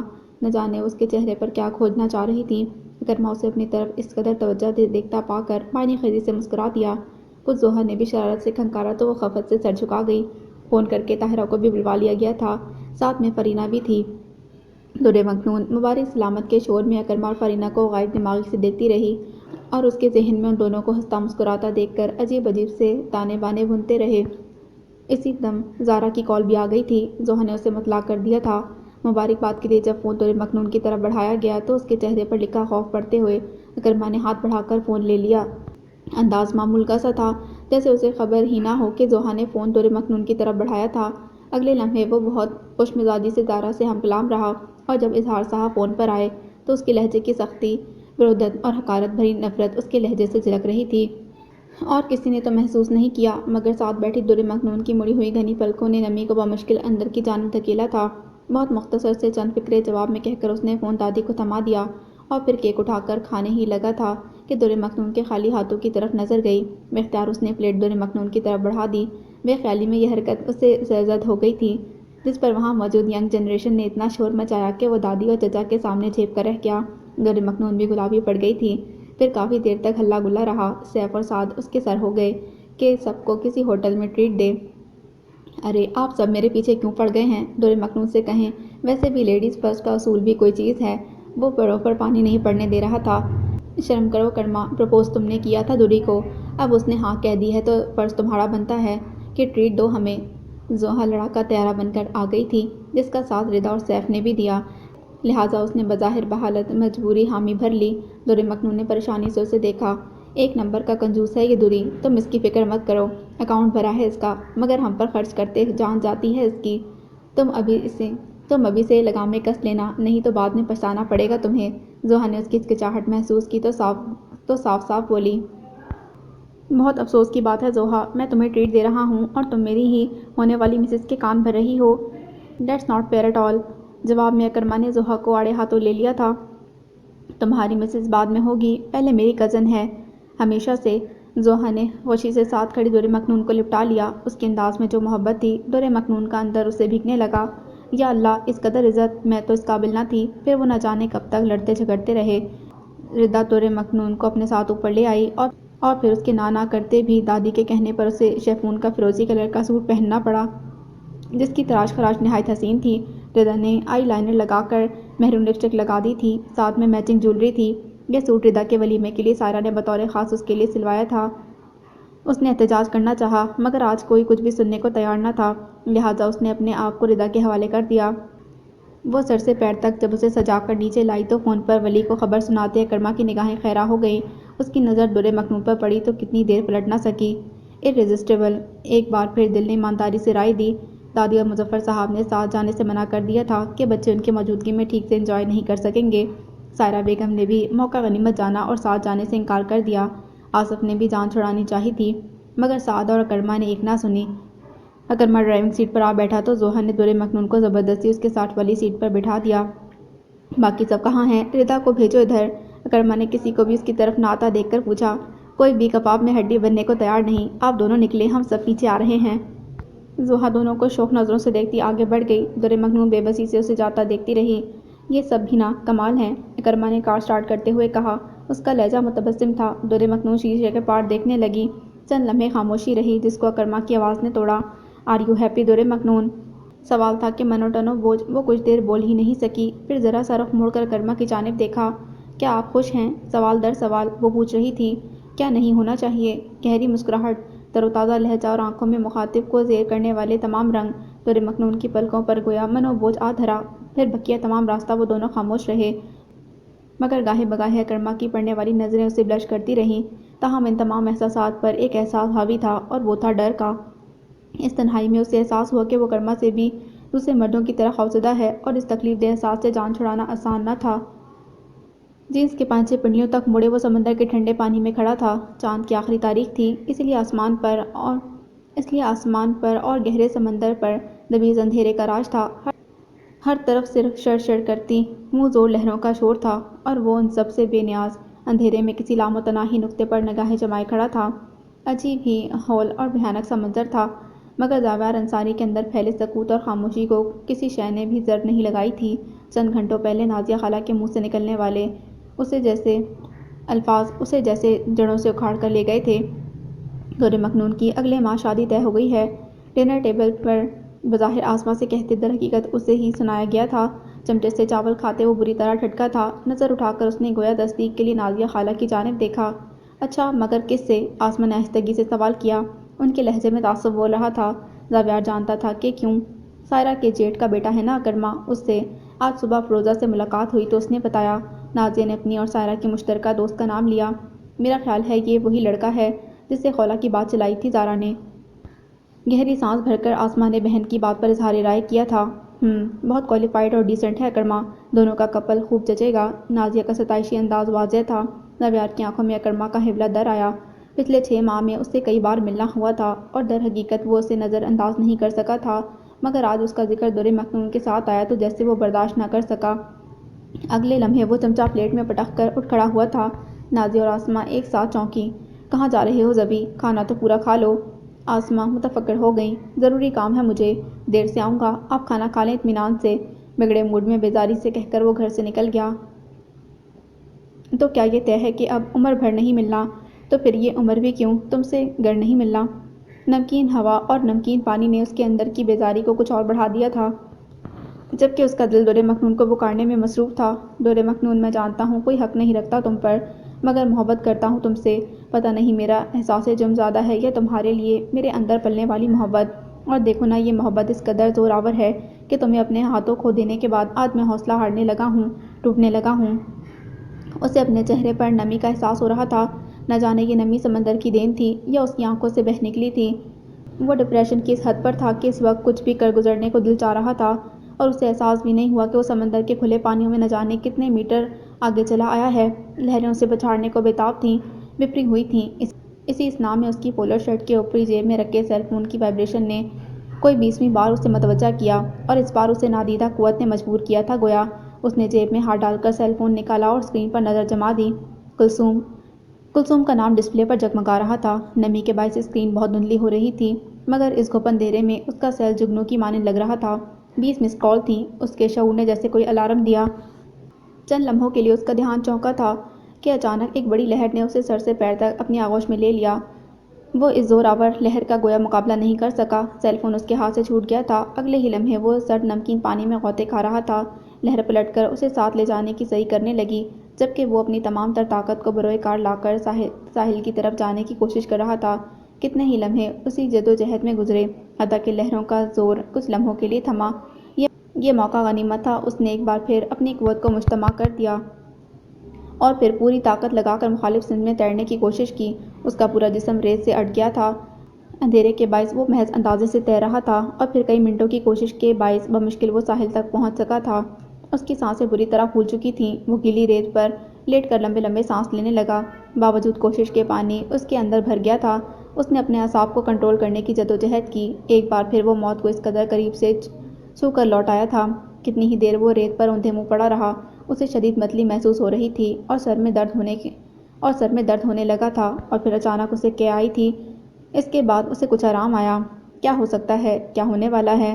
یاد آیا تو اس نے جھرجھری لی اور بمشکل اٹھ بیٹھا۔ حواس واپس آئے تو یاد آیا اسے کلثوم کی کال نے موت کے منہ میں دھکیلا تھا۔ حسب عادت جیب تھپتھپائی تو سیل فون کی غیر موجودگی نے یادداشت کو تازہ کیا۔ جان کا صدقہ مال! اسے آسما کا جملہ یاد آ گیا۔ کپڑے گیلے تھے جن پر ریت چپک گئی تھی، جسے جھاڑنے کی کوشش کرتے اس نے ادھر ادھر اندھیرے میں ہاتھ مارا۔ اپنے جوتے تلاش کرنے کی کوشش کی۔ اسے یاد تھا وہ تقریباً اسی جگہ جوتے اتار کر گیا تھا۔ کچھ دیر کی تلاش بسیار کے بعد اس نے جھک کر گویا ہار مان لی تھی۔ اس وقت ساحل پر بہت اندھیرا تھا۔ وہ جان بچانے کی خاطر شاید تیرتا ہوا کسی اور طرف نکل آیا تھا۔ دن ہوتا تو وہ جوتے ڈھونڈنے کی کوشش کرتا، مگر اس وقت کلثوم کا خیال اسے زیادہ دیر وہاں روک نہ سکا اور وہ روڈ کی طرف آنے لگا۔ راستے میں پتھر اور ریت پر پڑے کچرے کے باعث اس کے پاؤں جگہ جگہ سے زخمی ہو گئے تھے۔ ننگے پاؤں کار چلانا اور بھی مشکل رہا، مگر اسے اس وقت جلدی تھی۔ اس کا حلیہ بہت خراب ہو رہا تھا، لیکن راستے میں کہیں رک کر اپنے لیے کچھ خرید بھی نہیں سکا۔ والیٹ بھیگنے کی وجہ سے نوٹ بھی گیلے ہو گئے تھے۔ سی بی یو سے یونیورسٹی تک وہ بہت بے چینی اور خوف میں گویا کار اڑاتا ہوا پہنچا تھا۔ سرفراز کے حوالے کے طفیل اسے اتنی رات کو بھی ہاسٹل کے اندر جانے کی اجازت مل گئی تھی۔ کلثوم اسے ایسے حلیے میں بڑھنا پا کر حیران ہو گئی، مگر جاویار نے اسے سوال کا موقع دیے بغیر استفسار کر ڈالا، کیا بات ہے؟ میری امی کی ہارٹ بیٹ اچانک بہت گر گئی ہے۔ وہ ہاسپٹل میں ہیں، مگر سرفراز صاحب کے منع کرنے کے باعث وارڈن مجھے ہاسپٹل جانے نہیں دے رہی۔ اس کے پوچھنے پر وہ بتانے لگی تھی۔ آنسو خود بخود بہنے لگے تھے۔ سرفراز صاحب شاید شہر سے باہر ہیں، آپ کو فون کرنے کے علاوہ میرے پاس کوئی دوسرا راستہ نہیں تھا۔ وہ شرمندہ تھی۔ جاویار نے جواب میں خاموشی اختیار کیے رکھی، تاہم وہ وارڈن سے اجازت لے کر اسے ہاسپٹل لے آیا تھا۔ سرکاری ہاسپٹل کا دم گھٹتا ماحول اور بے حس عملہ اسے درحقیقت جھٹکا لگا تھا۔ ہمارے ملک میں غریب لوگوں کو تعلیم اور علاج کی سرکاری سہولت کس قیمت پر میسر ہے، اس درحقیقت نے اسے بہت متاثر کیا۔ راستے میں اس نے ایک ٹھیلے والے سے، جو غالباً دن بھر کی تھکان کے بعد گھر لوٹ رہا تھا، ہوائی چپل کا جوڑا لے لیا تھا۔ کپڑے بھی سوکھ چکے تھے، جن سے ریت جھاڑ لی تھی، مگر وہ خود کو بہت بے آرام محسوس کر رہا تھا۔ اس نے دیکھا کلثوم کی چاروں چھوٹی بہنیں اسے دیکھ کر روتے ہوئے لپٹ گئی تھیں، تاہم کلثوم کے باپ نے اسے ایک نظر بھی دیکھنا گوارا نہیں کیا تھا۔ کلثوم کو ماں کی بیماری اور باپ کے رویے نے بہت دکھی کر دیا تھا۔ کہنے کو سرکاری ہاسپٹل تھا، مگر انہیں دواؤں کی ایک لسٹ تھما دی گئی تھی۔ ان سب کی پریشانی سے اندازہ ہو رہا تھا کہ وہ دوائیں ان کی استطاعت سے باہر ہیں۔ لائیے، یہ دوائیں میں لا دیتا ہوں۔ اس نے کلثوم کے باپ کے ہاتھ سے لسٹ لے لی۔ سلیم غریب آدمی تھا، ہاتھ باندھتے اس کے پیچھے پیچھے آیا۔ آپ اپنے بچے دیکھیں، میں اکیلے دوا لا سکتا ہوں۔ اس نے سلیم سے واپس لوٹ جانے کو کہا اور باہر چلا آیا۔ دکھ واقعی یہ ہوتے ہیں، لمحہ لمحہ زندہ رہنے کا خراج دینا اور پھر بھی پیٹ بھر کر روٹی نہ کھا پانا، جبکہ ہمارے درد تو شاید بھرے پیٹ کی ڈکاریں ہی ہیں۔ اے ٹی ایم سے کچھ کیش نکال کر اس نے دوائیں خریدیں۔ واپسی پر بددلی سے سوچتا آیا تھا، واقعی خوش رہنے کا آزمودہ نسخہ یہی ہے کہ انسان اپنے سے نیچے والوں کو دیکھے۔ شکوے کی جگہ شکریہ نکلنے لگتا ہے لبوں سے، تاہم دل کا کرب سب کا یکساں ہوتا ہے، کیا امیر کیا غریب۔ اور ایک اس معاملے میں میں واقعی غریب ہوں۔ بستر پر لیٹتے ہوئے اس کی آخری سوچ یہی تھی۔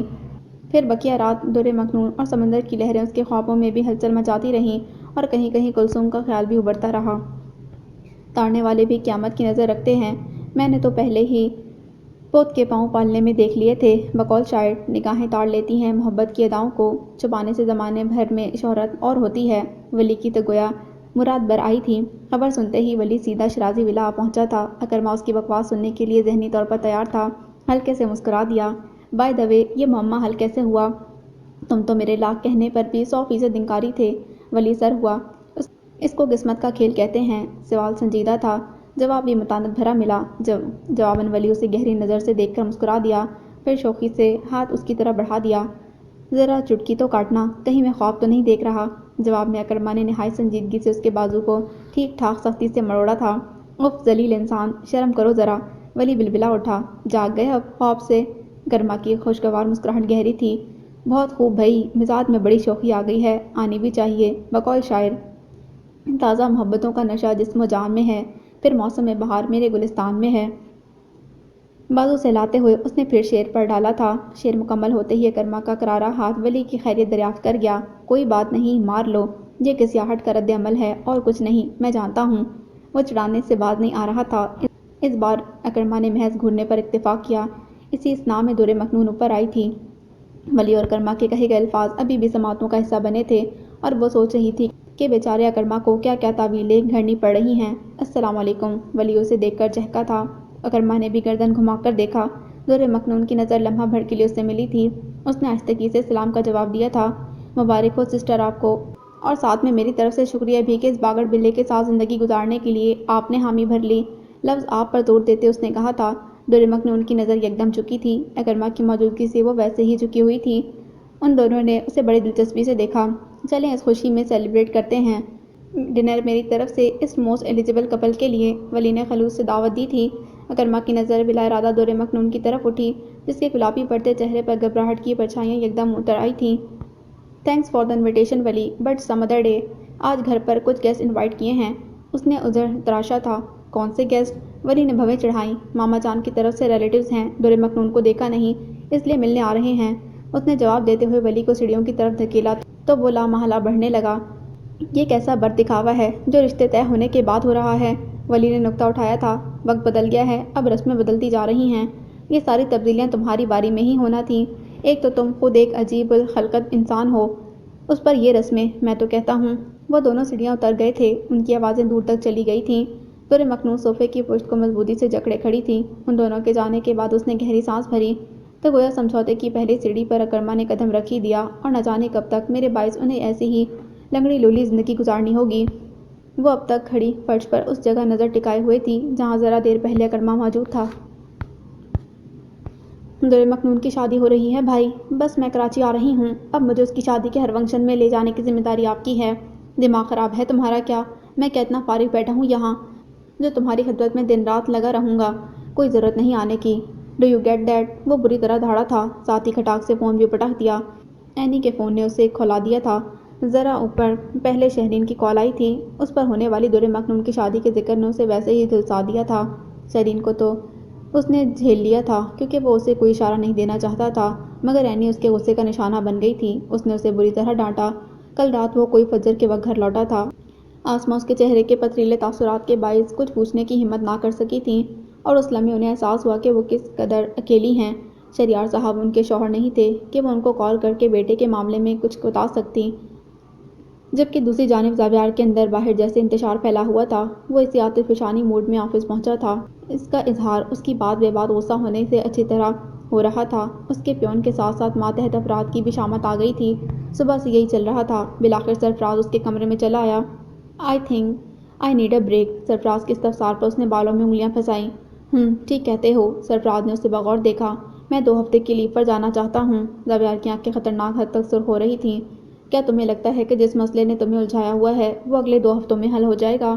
جواب میں سرفراز نے بڑے لسان سے سوال کر ڈالا تھا۔ مطلب؟ اس نے بھویں سے کیٹ کر سامنے بیٹھے سرفراز کی طرف دیکھا، جو آج صبح ہی لاہور سے لوٹا تھا، مگر کس قدر فریش تھا۔ مطلب یہ میرے یار کے مسئلے سے بھاگنے میں نہیں، اس کو فیس کرنے میں بہادری ہے، جبکہ تم اسکیپ کی طرف بڑھتے ہو۔ کم آن یار، fight it off, face it. Sarfaraz نہ جانے کیا سمجھا تھا، پتہ نہیں کس تناظر میں نصیحت کی تھی اس نے۔ زاویار نے کچھ نہ سمجھنے والے انداز میں اسے دیکھا تھا۔ تم کہنا کیا چاہتے ہو؟ میں کہنا چاہتا ہوں کہ اگر تم 2 ویکس کے لیے گھر بیٹھنا چاہتے ہو تو ٹھیک ہے، مگر اس سے تمہارا پرابلم سالو نہیں ہوگا، بلکہ اکیلے رہ کر ذہن اور الجھے گا۔ جب یہاں آؤ گے نا تو ذہن بٹ جائے گا، تمہاری اٹینشن ڈائیورٹ ہوگی۔ سرفراز نے براہ راست اس کی آنکھوں میں دیکھا تھا، کچھ تھا اس کی نظروں میں۔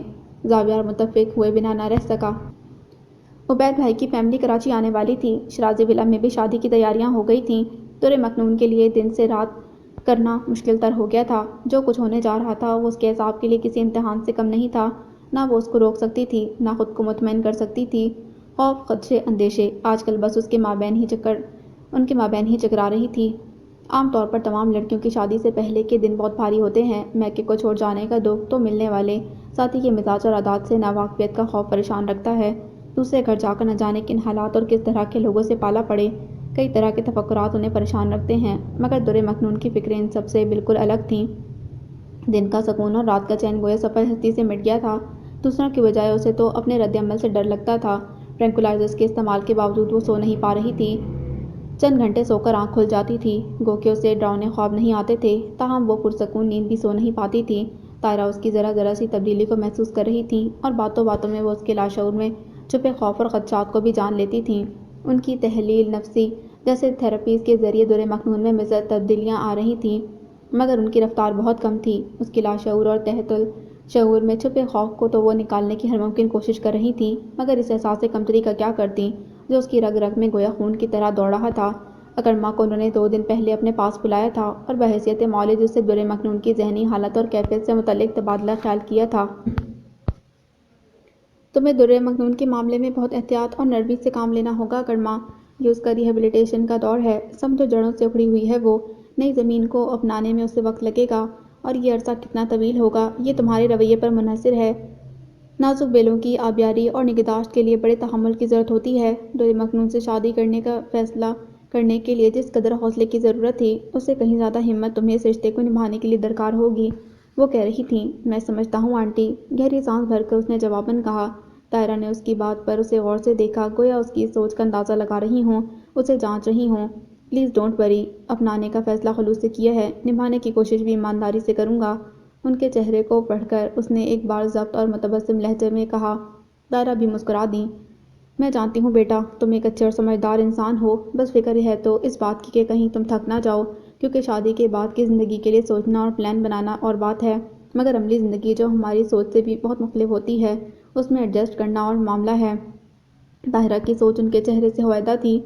آج جو لڑکی تمہارے سامنے ہے، اس سے تمہیں ہمدردی ہے، اس کے ساتھ ہوئے حادثے کا افسوس بھی ہے، مگر کل جب یہی لڑکی بحیثیت بیوی تمہارے سامنے آئے گی تو فطری طور پر تمہارے اس سے اپنے رشتے کے متقاضی بہت سی توقعات ہوں گی، کئی ساری امیدیں ہوں گی، جو کہ بالکل نارمل ہے، اور عام حالات میں لڑکی کے لیے ایڈجسٹ کرنا مشکل بھی نہیں ہوتا، مگر دور مکنون کا کیس اور دوسری لڑکیوں سے مختلف ہے۔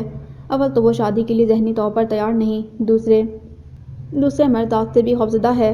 شادی کے فیصلے تک پہنچنا اس کے لیے آسان بھی نہ تھا، اگر جو اس کا نروس بریک ڈاؤن نہ ہوتا۔ اس انسیڈنٹ نے اسے پرووک کیا کہ وہ تمہارے پروپوزل کو ایکسیپٹ کرے۔ میں جانتا ہوں آنٹی، اور سچ پوچھیں تو میں دور مکنون سے کسی بھی طرح کی ایکسپیکٹیشن نہیں رکھتا۔ وہ شادی کے لیے راضی ہو گئی ہیں، میرے لیے تو یہ ایک اچیومنٹ ہے۔ طاہرہ کے سنجیدگی سے کہنے پر وہ گویا ہوا۔ میں جانتا ہوں کہ دور مکنون کے ساتھ زندگی گزارنا آسان نہیں ہوگا، خود دور مکنون کے لیے بھی تو زندگی مشکل تر ہے، but I just want to secure her. انسان اور انسانیت سے ان کا اعتبار جو اٹھ چکا ہے، اسے واپس بحال کرنا چاہتا ہوں۔ میں چاہتا ہوں کہ دور مکنون مانے کے مرد اتنے برے نہیں ہوتے، مگر اس کے لیے تمہیں بے انتہا صبر اور تحمل سے کام لینا ہوگا کرما۔ وہ جو دیکھنے میں جیتی جاگتی حسین مورت لگتی ہے، سچ پوچھو تو ایک آپلہ ہے جو ذرا سی ٹھیس پر پھوٹ سکتا ہے۔ جی مجھے اندازہ ہے، اس نے گہری سانس اندر کھینچتے ہوئے کہا۔ در حقیقت اپنے اس فیصلے کی سنگینی کا احساس تھا، اسے معلوم تھا کہ وہ کیا کرنے جا رہا ہے۔ وہ ایک ایب نارمل، ایک غیر معمولی اور غیر فطری زندگی کو گلے لگانے لگا ہے، ایک ایسی زندگی جس میں قدم قدم پر ناخوشی کا سامنا ہوگا، مگر اس نے اپنے آپ کو اس آزمائش کے لیے تیار کر لیا تھا۔ دیکھو کرما، آج ہم نے دوری کی ناک میں لونگ ڈلوا دی ہے۔ وہ اوپر آیا تو لاؤنج میں سب لوگ جمع تھے، زوہا بھی روز ہی آنے لگی تھی اب تو۔ شادی کی تیاریاں جو کرنی تھیں، وہ دادی کے پاس آ کر بیٹھا تھا کہ زوہا نے اسے متوجہ کیا۔ سامنے ہی پیازی رنگ کے جوڑے پر بلیک دوپٹہ لیے دور مکنون کارپیٹ پر بیٹھی مٹر چھیل رہی تھی۔ اکرما کی نگاہ ذرا کی ذرا اس پر ٹھہری تھی۔ دور مکنون کے سادہ چہرے پر لونگ لشکاریں مار رہی تھی، اور جس کے باعث اس کا چہرہ اور بھی خوشنما لگ رہا تھا۔ اکرما نے زیر لب مسکرا کر ستائشی نظروں کا رخ بدلا تھا، تاہم دور مکنون وہاں سے اٹھ کر چلی گئی تھی۔ اچھی لگ رہی ہے نا؟ ردا نے پوچھا تو اس کی گھنی مونچھوں تلے دل فریب مسکراہٹ پھیل گئی۔ ویسے اکرما تمہارے بڑے عیش ہیں، شادی میں صرف 4 ہفتے رہ گئے ہیں، مگر پھر بھی مزے سے دور مکنون سے آتے جاتے سامنا ہوتا ہے تمہارا، جبکہ ہماری باری میں تو 2 مہینے پہلے سے پردہ کرانا شروع کر دیا تھا دادی نے، زوہا کہنے لگی تھی۔ اس لیے میرا خیال ہے کہ دور مکنون کو شادی تک کے لیے میری طرف رہنے کی اجازت دے دیں، کیوں بھی شاپنگ کی وجہ سے مجھے روز یہاں آنا پڑتا ہے۔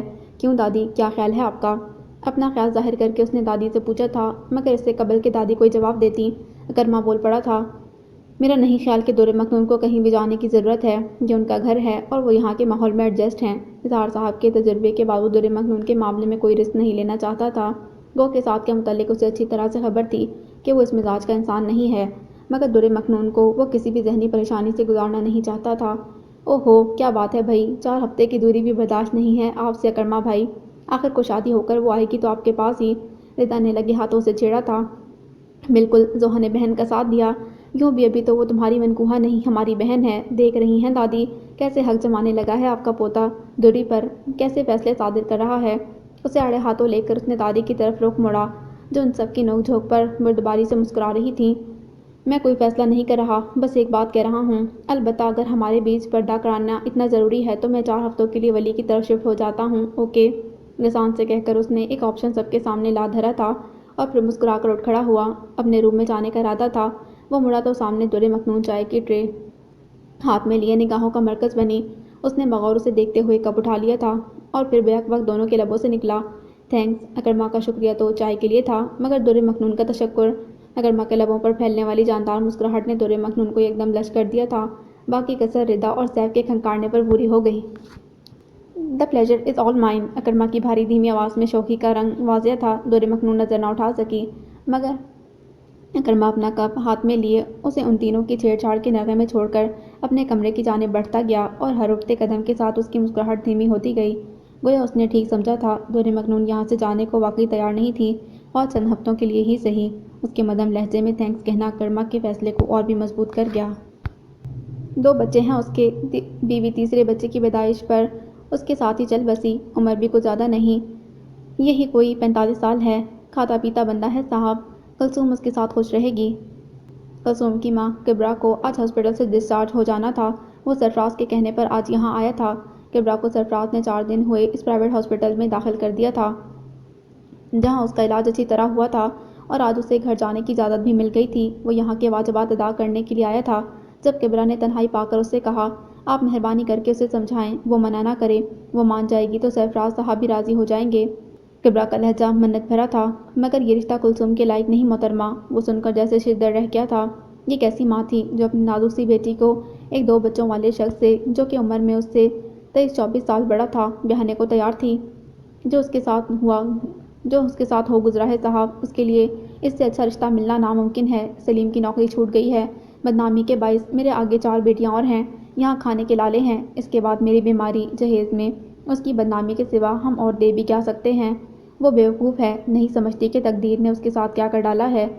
کبریٰ حالات کی ماری تھی، مصائب نے اسے عمر سے زیادہ بوڑھا کر دیا تھا۔ بیٹی کے غم اور غم روزگار نے اسے ایک فیصلہ کرنے پر مجبور کر دیا تھا، جو بحیثیت ماں وہ شاید کبھی نہ کرنا چاہتی۔ مگر آپ کی بیٹی پاک دامن ہے خاتون، اس کے ساتھ ناانصافی نہ کریں، اس کی تعلیم مکمل ہونے دیں، انشاءاللہ کوئی اچھا رشتہ ہی مل جائے گا۔ وہ تنے ہوئے اعصاب سمیت بولا۔ ماتھے پر شکنی لیے اس کی نظریں کبریٰ کا چہرہ تک رہی تھیں۔ "وہ ایک اغوا شدہ لڑکی ہے صاحب۔ ہمارے معاشرے میں اغوا ہوئی لڑکی اور بھاگی ہوئی لڑکی میں کوئی فرق نہیں سمجھا جاتا۔ آپ یہ سب شاید نہ سمجھیں۔ بات صرف اتنی سی ہے کہ خربوزہ چھری پر گرے یا چھری خربوزے پر، کٹتا خربوزہ ہی ہے۔ یہ مردوں کا معاشرہ ہے، اور یہ اس کے بنائے ہوئے اٹل قانون ہیں۔ ہم اس سے ٹکر نہیں لے سکتے۔ مہربانی کر کے کلثوم کو سمجھائیے کہ وہ اپنی اور ہماری زندگی کو مزید مشکل نہ بنائے اور راضی ہو جائے۔" کبریٰ آنسو صاف کر کے بستر سے اٹھ کھڑی ہوئی تو وہ گمسم سا کمرے سے باہر نکل آیا۔ ایک مرد کی ذرا سی نفس پرستی کس طرح ایک لڑکی اور اس کے پورے خاندان کو برباد کر ڈالتی ہے، کاش یہ بات مرد جان سکے۔ وہ باہر کوریڈور میں آ کھڑا ہوا، ذہن کی پرواز کہیں دور تھی۔ "چلیں، ہم نے سامان رکھ لیا ہے اب۔" کلثوم کی چھوٹی بہن نے اسے گہری سوچ سے باہر نکالا۔ چلو۔ وہ ڈھیلے ڈھالے قدم اٹھاتا آگے بڑھا۔ کوریڈور کے اختتام پر کلثوم اسے اپنے بھائی کے ساتھ کھڑی نظر آئی۔ لا حول ولا، کہاں یہ 21 سالہ لڑکی اور کہاں وہ 2 بچوں کا باپ 45 سالہ مرد، کہیں سے بھی تو جوڑ نہیں بنتا، مگر حالات کیسے ضد پر لے آئے ہیں اسے۔ اس نے متاثر نظروں سے کلثوم کو دیکھا جو اپنے بھائی کو چپکے چپکے نہ جانے کیا نصیحتیں کر رہی تھی۔ 5 بہنوں کے بعد یہ اکلوتا بھائی کلثوم سے بہت مانوس تھا، اور اس وقت بھی ضد کر رہا تھا کہ کلثوم ان سب کے ساتھ گھر چلے۔ وہ کار میں انہیں گھر تک چھوڑنے آیا تھا، تاہم گلی میں گٹر کے ابل جانے کی وجہ سے کار ان کے گھر تک لے جانا ناممکن تھا۔ "آپ گاڑی روک لیں یہیں زاویار صاحب، کار آگے چلی گئی تو پھنس بھی سکتی ہے۔ اس قدر کیچڑ اور پانی ہے کہ گٹر نظر نہیں آ رہا۔" سلیم نے کھڑکی سے باہر دیکھ کر اندازہ لگایا، اور اس سے کہا تو اس نے سر ہلا کر کار گلی کے کونے پر ہی روک لی۔ کبریٰ، سلیم اور ان کا بیٹا کار سے اتر گیا تو اس نے مڑ کر دیکھا۔ کلثوم نقاب میں منہ چھپائے ہوئے تھی، مگر اس کی آنکھوں سے آنسو بہہ رہے تھے۔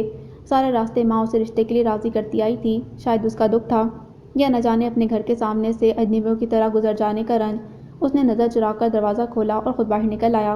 سلیم نے بچے کو گود میں اٹھا لیا تھا، اور کبریٰ سنبھل سنبھل کر چل رہی تھیں۔ اس نے آگے بڑھ کر سلیم کے ہاتھ سے سامان لے لیا۔ "رہنے دیجیے زاویار صاحب، آگے گند ہے، آپ کے جوتے خراب ہو جائیں گے۔" "اٹس اوکے، کوئی فرق نہیں پڑتا، میں لے جاؤں گا۔"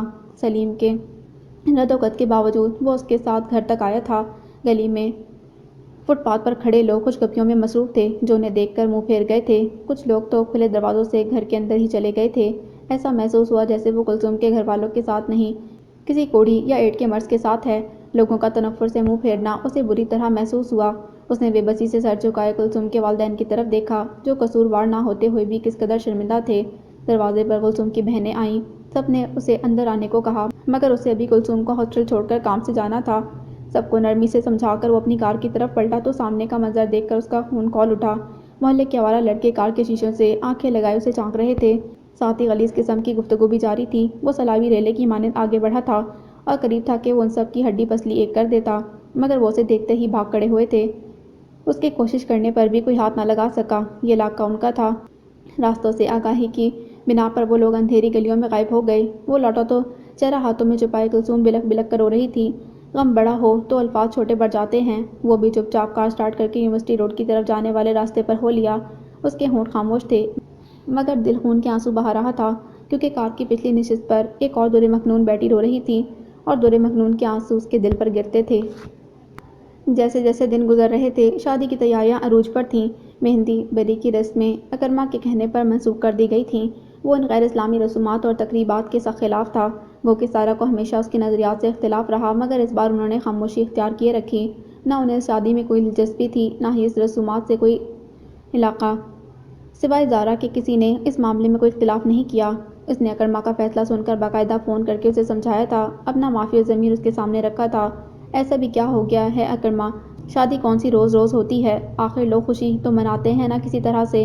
پھر سوچو لوگ کیا کہیں گے۔ مجھے لوگوں کی کوئی خاص پرواہ نہیں زارا۔ اول تو یہ میری شادی ہے، فیصلہ بھی میں ہی کروں گا کہ مجھے اپنی یہ خوشی کس طرح منانی ہے۔ دوم یہ کہ میں مسنون طریقے سے شادی کرنا چاہتا ہوں، ایسی شادی جس میں کسی بھی طرح کی ہندوانہ رسم اور رواج نہیں پائے جائیں گے۔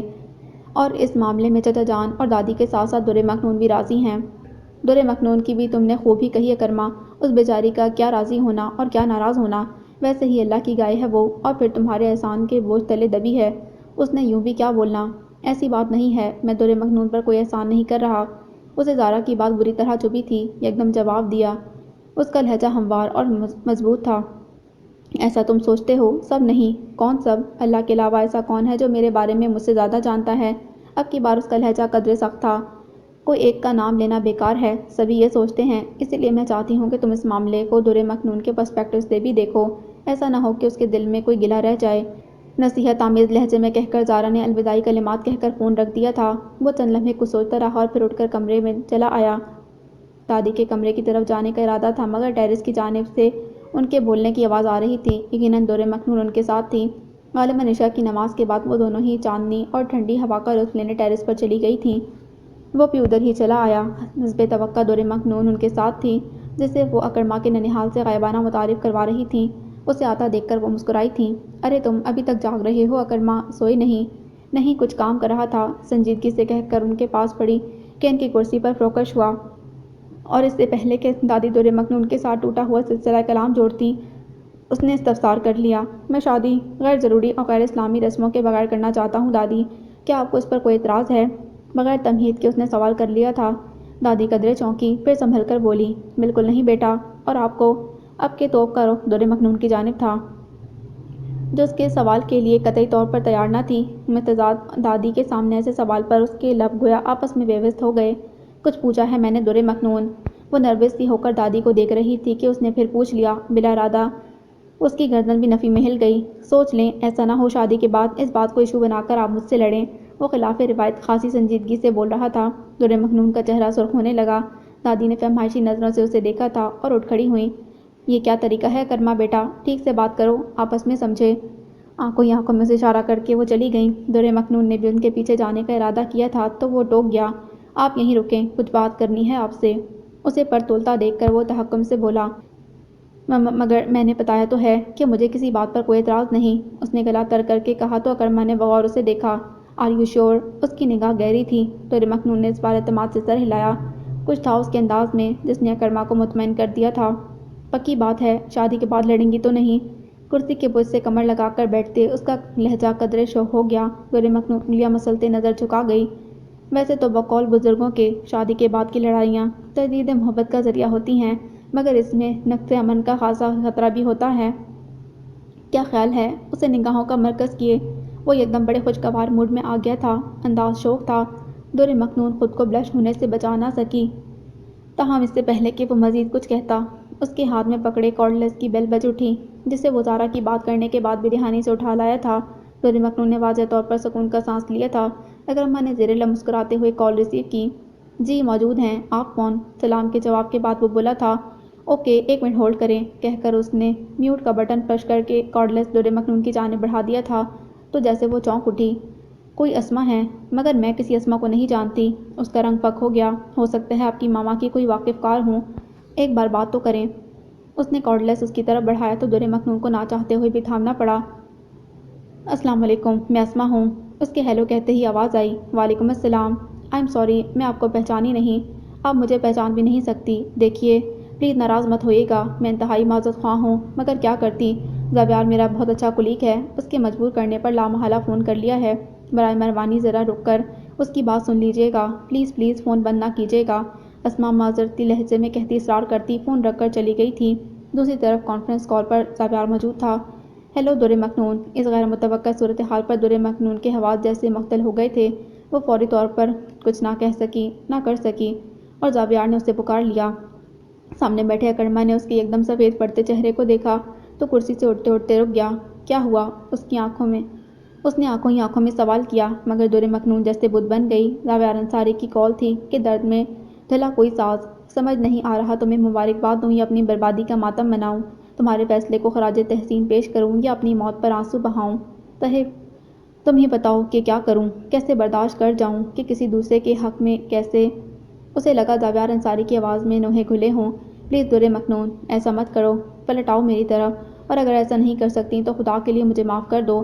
میں سالوں سے سو نہیں پایا، تمہاری چیخیں مجھے راتوں کو جگاتی ہیں، کم از کم اتنا تو کر دو پلیز۔ تمہیں تمہارے والدین کا واسطہ، تمہیں تمہارے رحم کا واسطہ۔ وہ پھوٹ پھوٹ کر رو دیا تھا، جس کے باعث ادھر بت بنی در مکنون کی آنکھوں سے نمی بہنے لگی تھی۔ اکرما انتہائی تشویش سے اسے دیکھ رہا تھا۔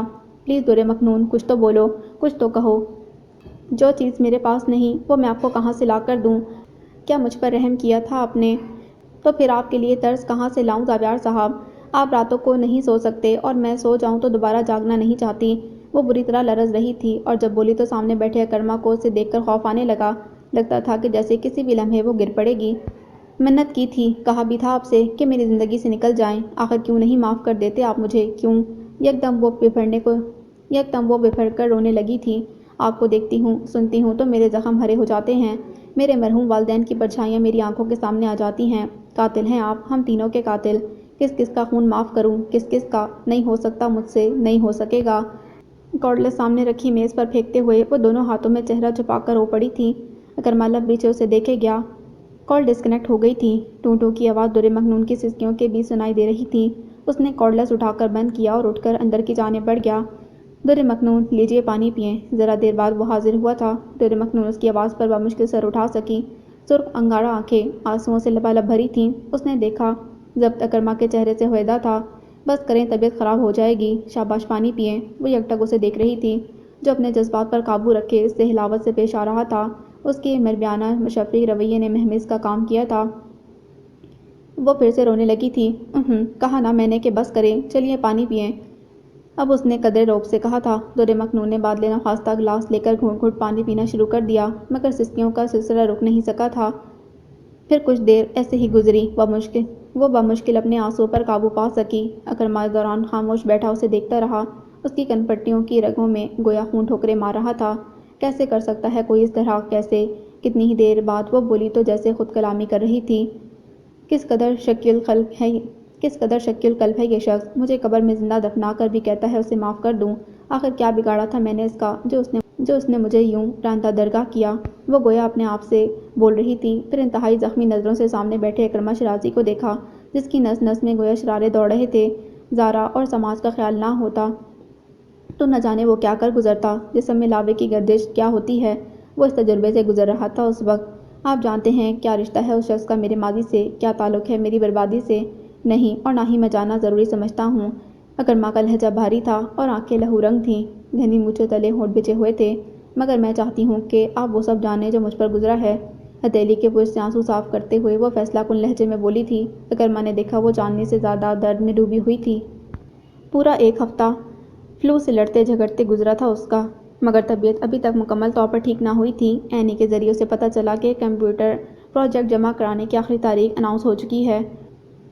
اف دوری، تم تو پورا ویک کلاس میں نہیں تھیں اور میری سمجھ میں سب کچھ آیا نہیں، لہٰذا چاروں ناچار ہمیں زوی بھائی سے مدد لینی ہوگی۔ اینی نے نوٹ بک اٹھا کر پٹکتے ہوئے کہا تو در مکنون سوچ میں پڑ گئی، کیا وہ مان جائیں گے؟ مگر تم نے تو بتایا تھا کہ ان کے ایگزامز چل رہے ہیں۔ ایم ایس الیکٹریکل انجینئرنگ کا سیکنڈ لاسٹ سمسٹر ہے ان کا۔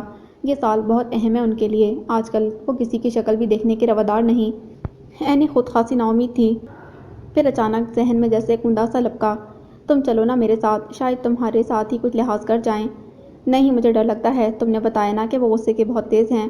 وہ غصے کے تیز ہیں مگر آدم خور نہیں۔ بس تم چلو میرے ساتھ، میں صوفیہ آنٹی سے اجازت لے کر آتی ہوں، جھنجھلا کر فیصلہ کن انداز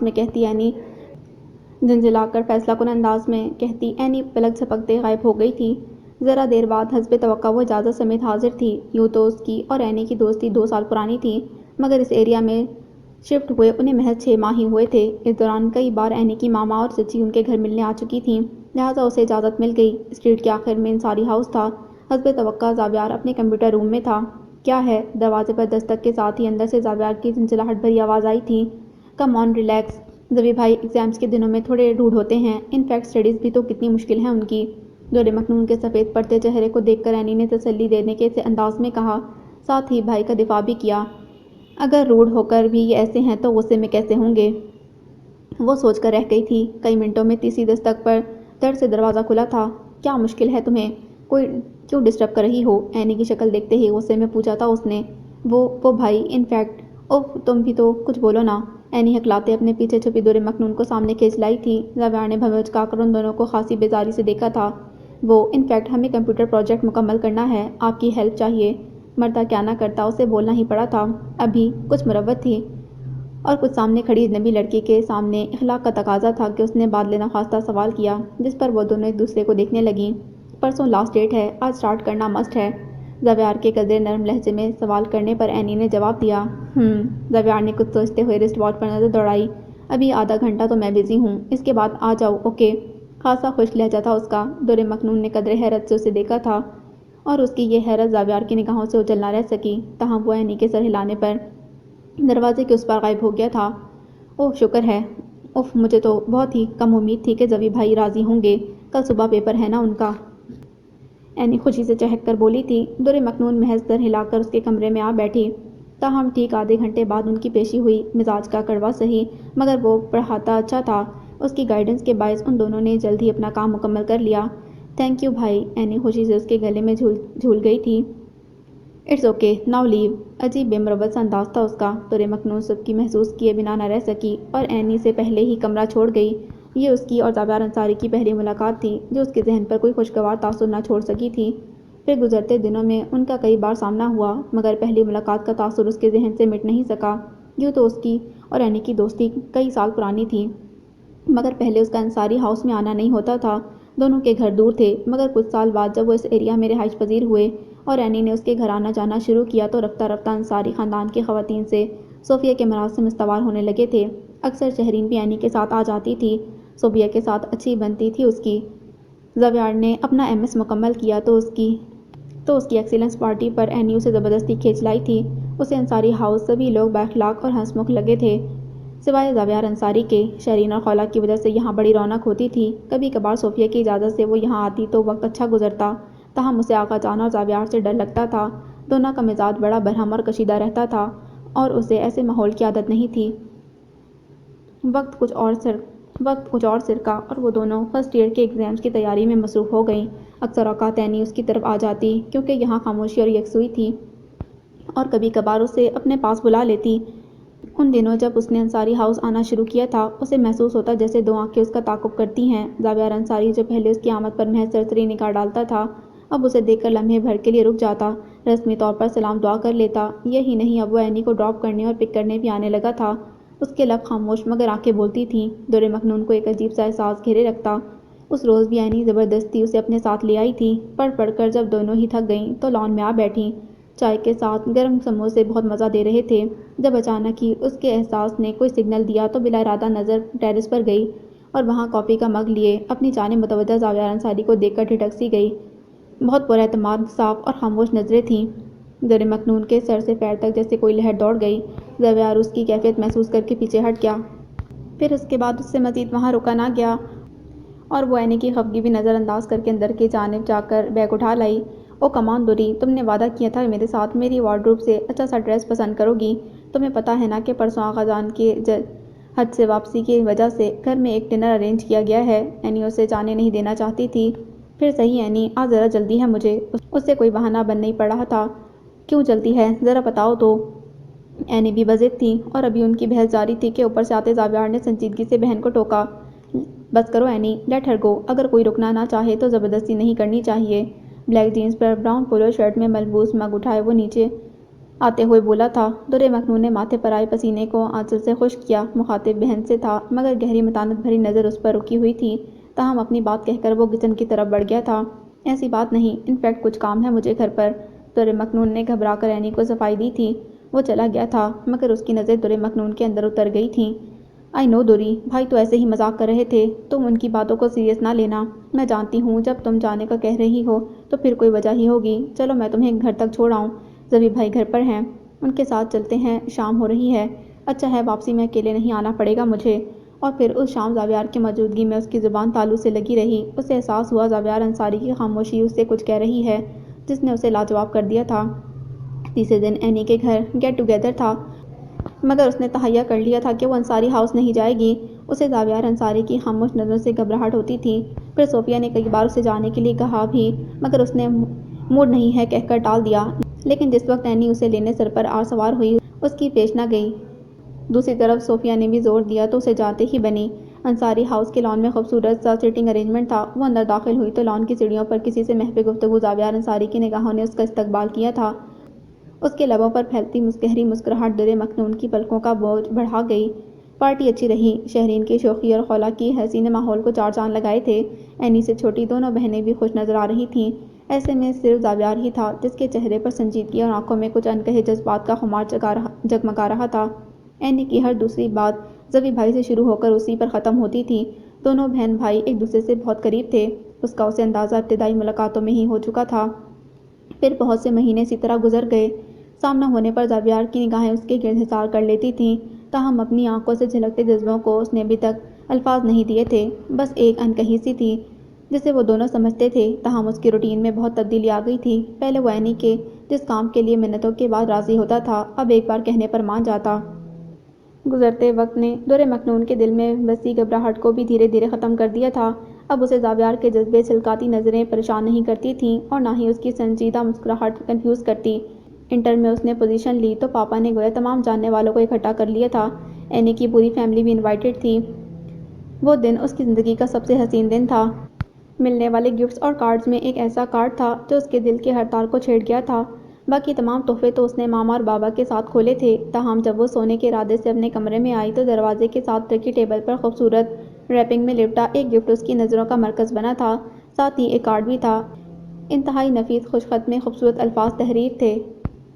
تمہیں جب کبھی ملے فرصتیں میرے دل سے بوجھ اتار دو، میں بہت دنوں سے اداس ہوں، مجھے کوئی شام ادھار دو، مجھے اپنے روپ کی دھوپ دو کہ چمک سکے میرے خد و خال، مجھے اپنے رنگ میں رنگ دو، میرا سارا زنگ اتار دو، میری وحشتوں کو بڑھا دیا ہے جدائیوں کے عذاب نے، میرے دل پہ ہاتھ رکھو ذرا، میری دھڑکنوں کو قرار دو، تمہیں صبح کیسی لگی کہو میری خواہشوں کے دیار کی، جو بھلی لگے تو یہیں رہو، اسے چاہتوں سے نکھار دو۔